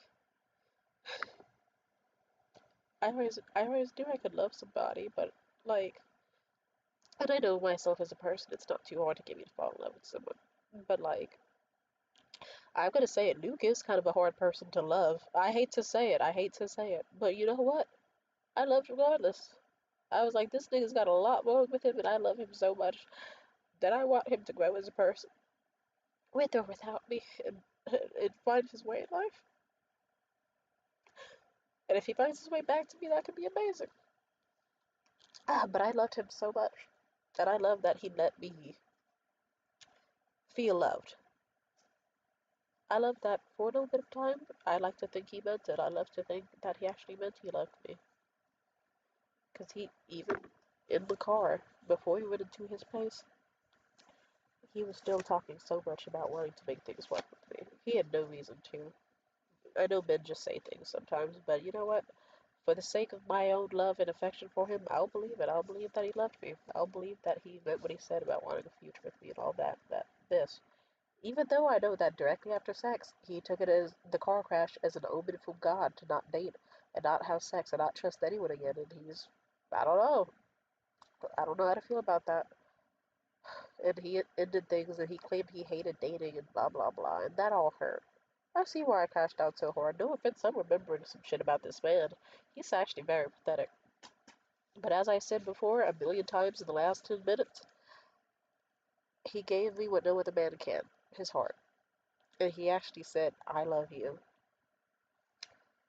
and I want to have a future with you, and I want to marry you and have kids with you, and I'll do anything I can to make it work. Even though he quickly failed the first test, the very first test of how to make it work, he failed it. And I didn't exactly keep my calm about it either. Not at all. I wish I did, but honestly, I see why I lost my mind. He said the way he ended things with me for just simply bringing up that I was heartbroken that he left to his ex and replaced me in bed with her and had me Ubered home with a stranger at like 2, 3 in the morning. Like, and he catastrophized and he just was like, I hate dating, I hate this, I hate it, I never, we are, I don't want to date you anymore. And his love was fleeting, so that hurts. But you know what? Like I said, a level of care was still present because that day where I was feeling suicidal and rough and all that, he didn't need to pick up the phone. And he didn't, at least seemingly, he didn't do it out of fear. Seemingly. And even there was a time he didn't have to fear me. He just picked up the phone just because he was like, Tabia needs someone to talk to, and I want to talk to her. And even afterwards, he was encouraging me to call him just because it's like just to call somebody. And, and it was really nice. I love that for a little bit of time, he had me feel like I was loved. Whether it was real or not, that's another gripe that I shall cry about later. But I'll just I wish I had another way to say it, but I'm too dehydrated and clogged up and heartbroken. I'll say it like this. I loved him so much. Every single bit about it. Obviously not the fucked up, disgusting racist parts. No, that's the terrible shit, obviously. But outside of that, like, outside of the weird fucking QA manga brainwashing that his family did to him, I'm pretty sure he was at a conversion camp, as I mentioned. Like, I'm just saying, but for a lot of reasons, it points to that. He was someone I really wanted to love and have a future with.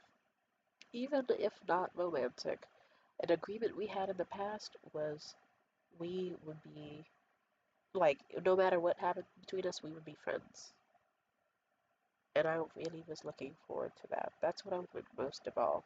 And he wanted me even more than he wanted that. And one thing led to another, and it all fell apart. But for some reason, like, I'll put it this way. Even when he has tried to end things with me for whatever reason, at any point in time, he has always made it clear that he has loved every single moment with me and he was grateful to meet me, and he has always found me a wonderful person to know. I respect that a little bit, even though I also don't because he's a fucking cunt, but you get what I mean. Aside from that,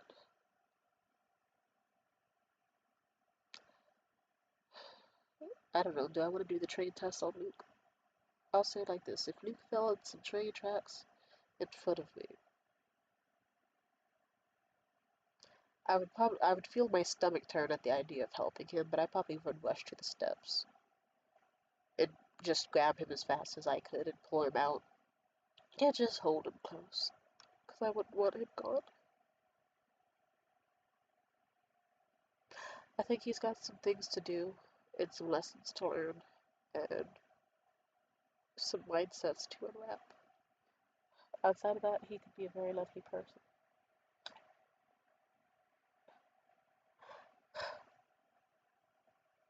So I guess I am grateful that I met him. I woke up this morning and I was like, I'm grateful that I met Luke Thomas Healy because he was the first man I was able to say that I loved. And I actually got to hear that I was loved back. And that means miles and millions to me.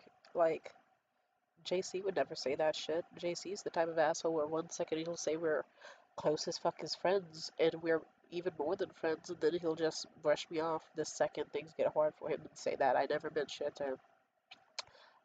Yeah, the whole reason I met Mitchell last year was because Liam, right as I was getting comfortable and saying I loved him again and trusting him, he, next thing you know, was like, fuck you, I'm not getting you a gift, I'm not seeing you this season, good luck to whatever you do. And I don't play like that. And plenty more incidences. No offense, this has been a really rough time of getting not like this was the last. No offense, this entire lifetime. Like every single time I have literally, it's like I did something terrible in my Akashic records or whatever the fuck. Like in a past life, I really fucked someone over. So now in this lifetime, I'm just cursed to be an extremely hot, loving, awesome, based ass Mary Sue type woman who just keeps getting fucking destroyed over and over and over and over and over. Like every single time, it'll be like, I trust that I'm gonna. This guy said he loves me once no one else. He leaves me for his best friend. This guy says that he worships the ground he walks on, leaves me for his best friend. Do you know how many times I've been left for someone's best friend? Jesus. Or the amount of times dudes have been like, I love you, Timothy, or I adore you, Timothy. Oh, you're the ground I walk on, you're the air I breathe, and then the second, like, they get any sort, like, it's like the second I reciprocate or they get any distance from me, it's like, actually, fuck her. Like, and sadly, this time wasn't any different, but I will at least give credit to him that, you know what? I didn't have to just. Was it embarrassing and terrible? Yeah, it was. In a lot of ways. But I can at least say I got to experience a man being head over heels for me. And it wasn't just like a meaningless, like, oh, I can picture a future with you. You'd be a great mother, blah, blah, blah. I've had that a million times before. I've had men offer to propose marriage to me and not even say they loved me. Like, all sorts of future faking stupid shit like that, or obsession, but not quite love and devotion. So it's just a little more special to me that at some point this was just a guy who I genuinely loved, and I got to see them say it so beautifully that they loved me back, and I got to raw dog and ride the shit out of them as they repeated how much they loved me. And then even after sex, even though it didn't quite go as planned in a lot of different ways, he still was just so happy to be around me that he was just like, I want to sit here and talk to you. I don't want to go to bed yet. I don't want to lay down and just let the moment pass. I want to sit up and talk with you and eat pancakes. I don't mind how late it gets. I don't care. Like he openly was like, "Fuck it." I like he like the reason that he met me that night. It meant a lot to me. This is what I was trying to say. Luke Thomas Healy, when we met up the night he said he left me, and the night I said I loved him.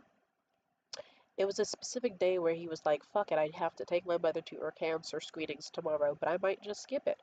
Or like, "Fuck it, I'm not doing." He just was standing up for himself, and he has trouble doing so. And it was the first time in his life that he was like, fuck going to church. Or okay, he was in church for like all of like 10 minutes and then he was like, fuck it, I can't do this. And he was like, fuck it, I'm not gonna someone else can take my mom tomorrow or we can delay it or do it another day. Fuck it, I'm seeing Timothy. And that man was like, fuck the church, fuck my family, fuck everything else that is not Timothy. I'm picking her up. I'm getting her fucking pancakes and all the Mountain Dew she wants. It's like he offered to get me like a shit ton of bottles of Mountain Dew. And mind you, that man doesn't have fucking money like that. He unfortunately does not, but he still wanted to be as generous as possible in any way he could, even when he had zero fucking funds. Like, I remember the way we were in 7-Eleven and I had a gut instinct that he wouldn't be able to pay for what I wanted. But instead of being like, yeah, get me all these different bottles of Mountain Dew, like fucking 14 of them, I was like, here, how about you get the $1 big gulps and give me like two of those? I almost asked for three, but I was like, let's go for two. I don't think I need three in one evening. Even though he happily would have paid for three, I almost regret not asking him to get three. Fuck it. But you know what? When we went to the register, I remember I was like, should I ask for chicken wings? I won't, because my gut's telling me his card won't accept it. And lo and behold, his card declined, and I politely pretended not to notice. It accepted the second time he tried, though, and it's like, oh, okay, there we go. And also, I know that you're supposed to ask men for more because, like, they like it. They like a challenge. They like their ego being fulfilled, that they can do nice things for you and they can afford to, like, satisfy you. And they love seeing you happy, but deep down, it's like a part of me was like, I want the chicken wings, but also it probably would give me explosive, terrible farts and diarrhea. And I don't think I want to do that because what if I do anal with him tonight? So fuck it. And it just meant a lot to me that at some point in the car ride on the way there to his house, we talked. And I remember we were talking about our differences, every single difference we had. But the biggest one was religion. I know you're like, Timothy, the biggest one wasn't race or like the terrible shit he says. We were gonna get to that. Religion was just the biggest blocker.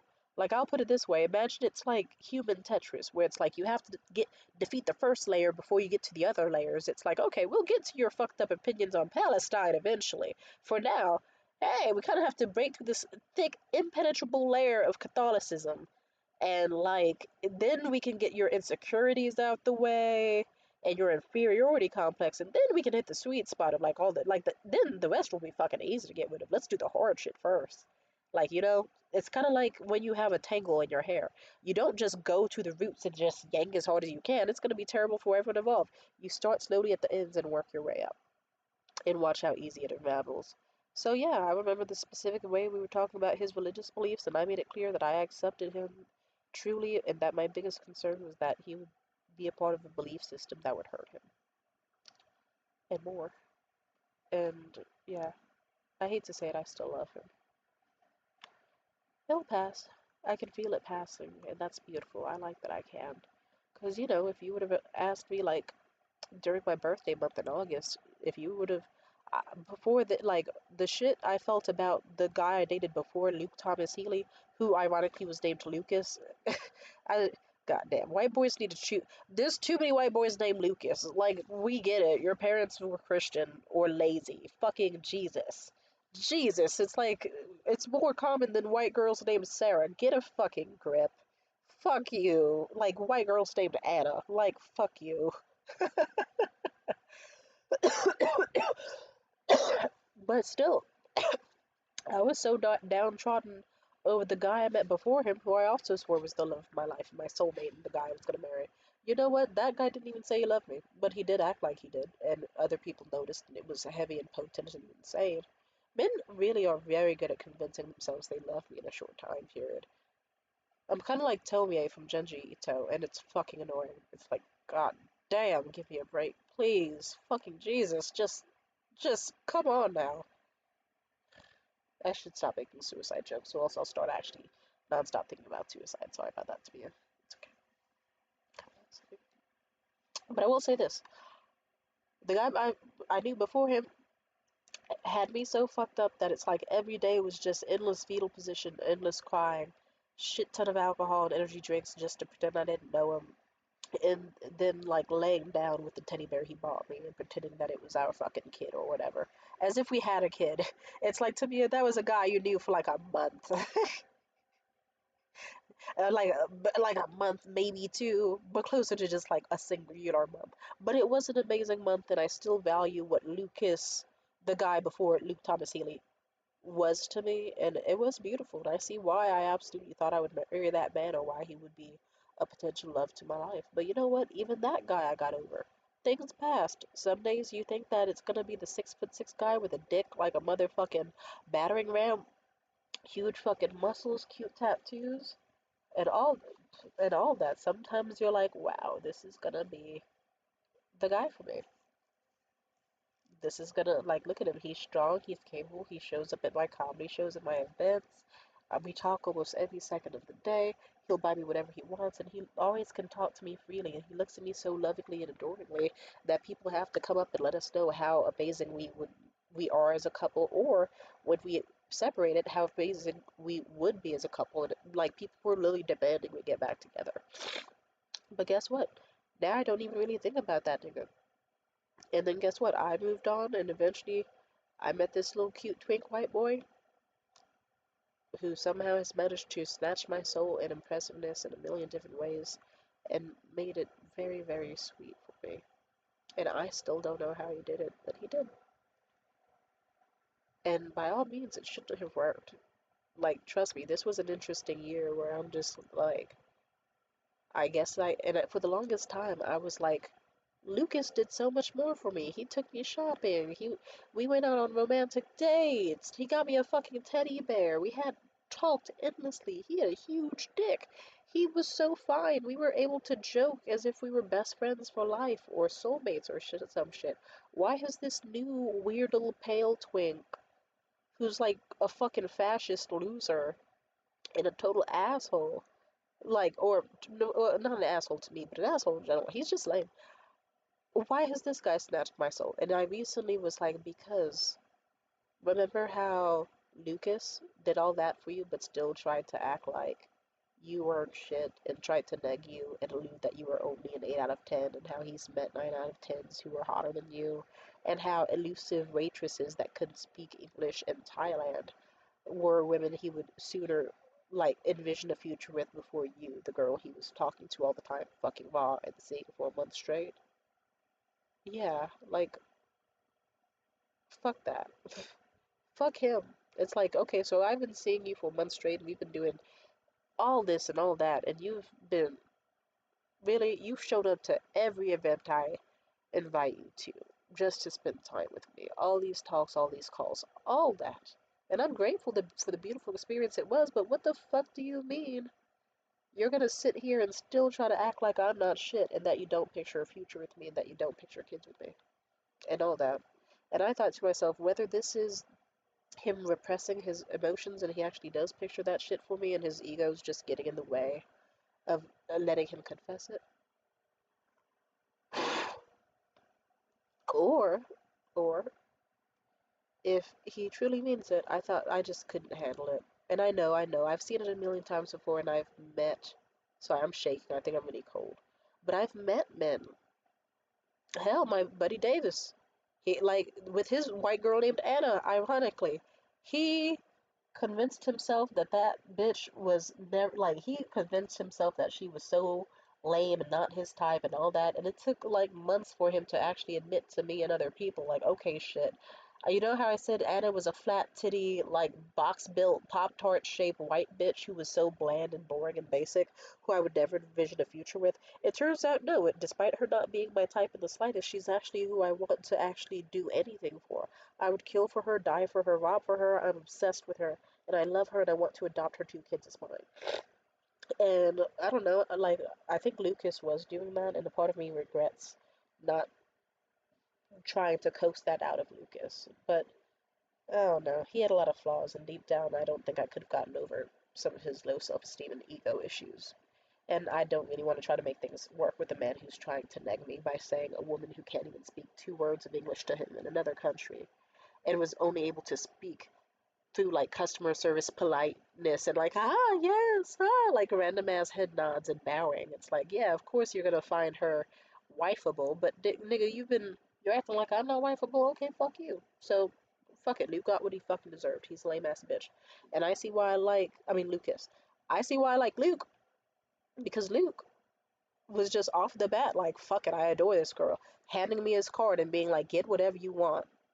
Get what, I don't care. It's not too much for me. I don't even have a job either. But get whatever you want. He was planning out wonderful dates for me and putting in effort. He invested like fucking hundreds of dollars just to invest into my comedy scene. He was like, I want you to use this for like showcases and speakers. Whenever I was upset at him, even if I was being a total fucking bitch to him, which I feel kind of bad about, but not too bad, he called me slurs. Fuck it. I know. It's like, we all have terrible things we say to people sometimes.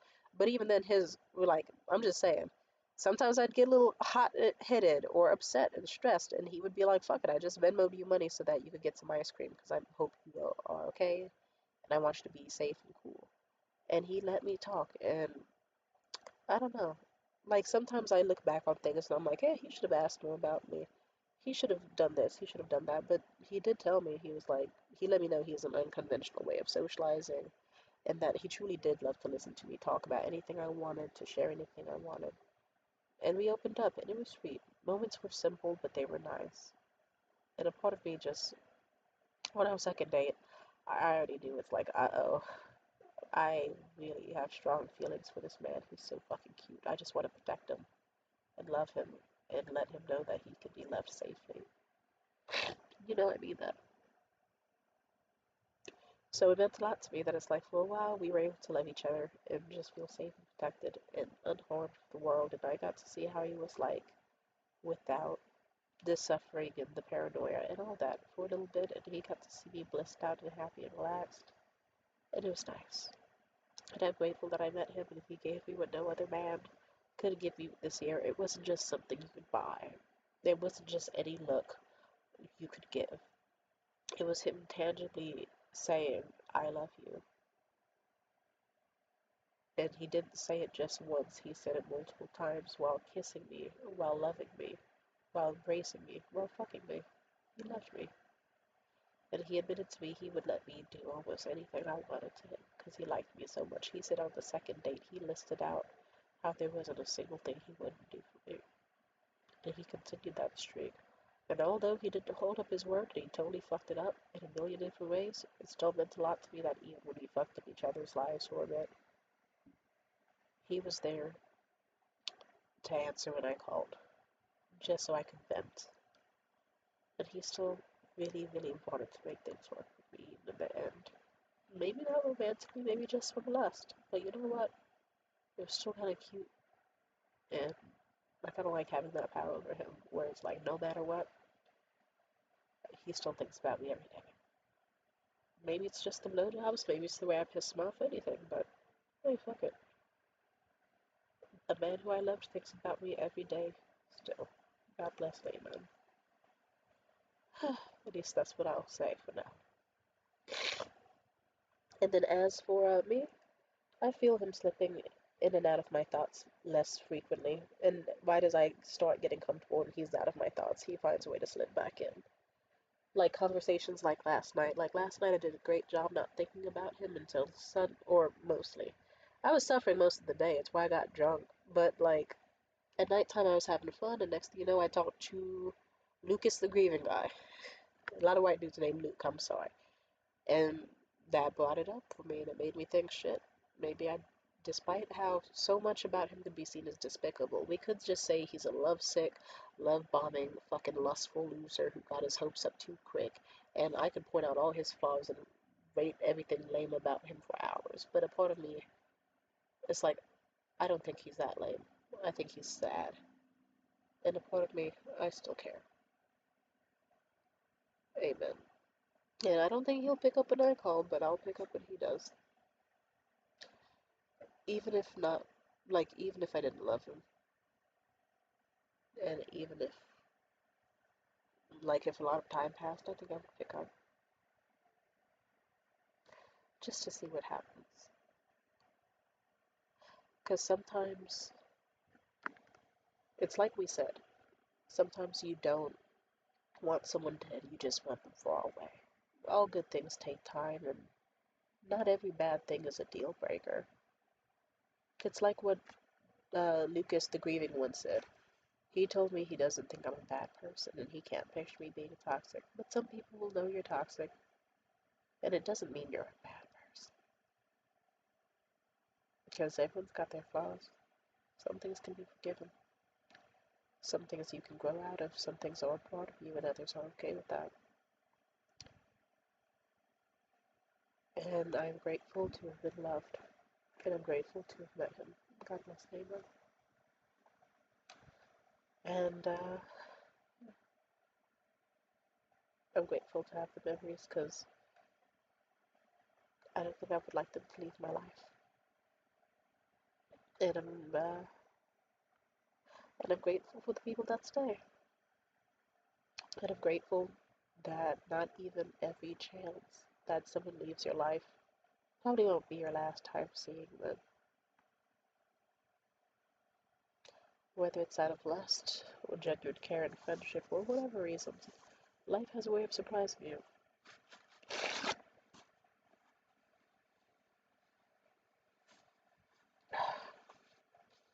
And I'm glad that there have been times where I've had breakdowns and Davis was there for me even after shit hit the fan between us. I'm grateful that JC, I've been the breasts and shoulders for him to cry on, and he's been the one to calm me down after an episode. I'm grateful that even Morgan, he's done a million things wrong, but sometimes, back in the day, he was the guy to, like, chill me out and be sweet. Like, like hell, fuck it. Last Thanksgiving, no, 2 Thanksgivings ago, when I almost got evicted, Morgan was the one who was gonna help me move and was crying the hardest out of anyone about the chance that he would never see me again because I would probably move to Vegas or some shit.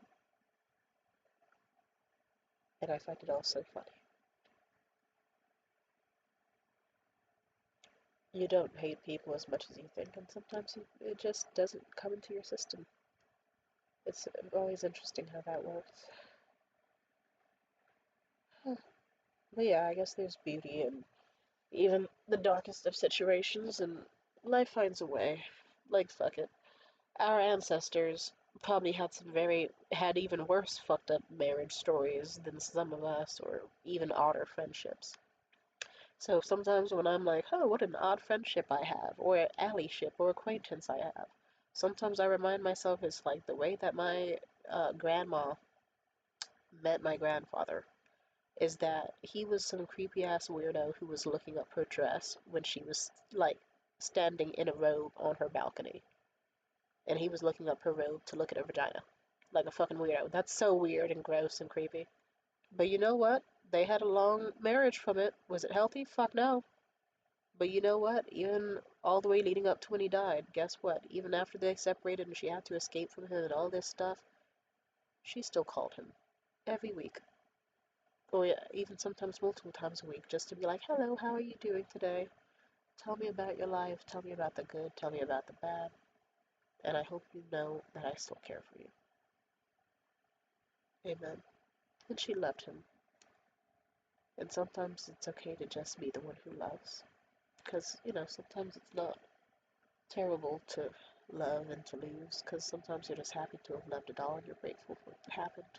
God bless and amen.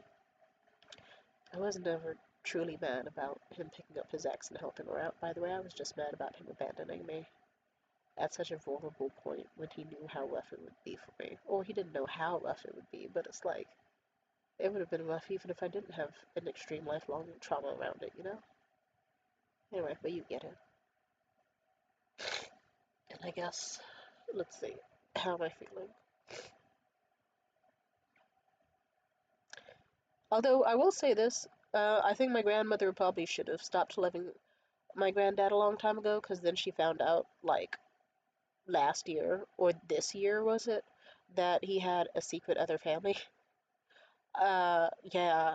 He didn't know about it, but it's like, yeah, it's like, you were really really? It's like, your wife was on her first pregnancy and you were raw dogging light skinned bitches?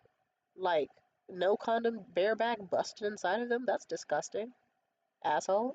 What? Well, he's an asshole for a lot of reasons, but, And so is my grandma, for a lot of reasons. But you know what? People love each other. Oh, I could mention my grandma. I did. Fuck, I just remembered that. Shit, now I feel a little bad because the day is Thanksgiving. And I did mention that I considered stopping by for Thanksgiving. I don't know if I will, though, for a lot of reasons. Let's just say my grandmother's having health issues. And my aunt was like, if you have it in your heart to come see us, then. And if you have it in your heart to remember anything good we've done to you before it got so bad, please come see us before it's too late.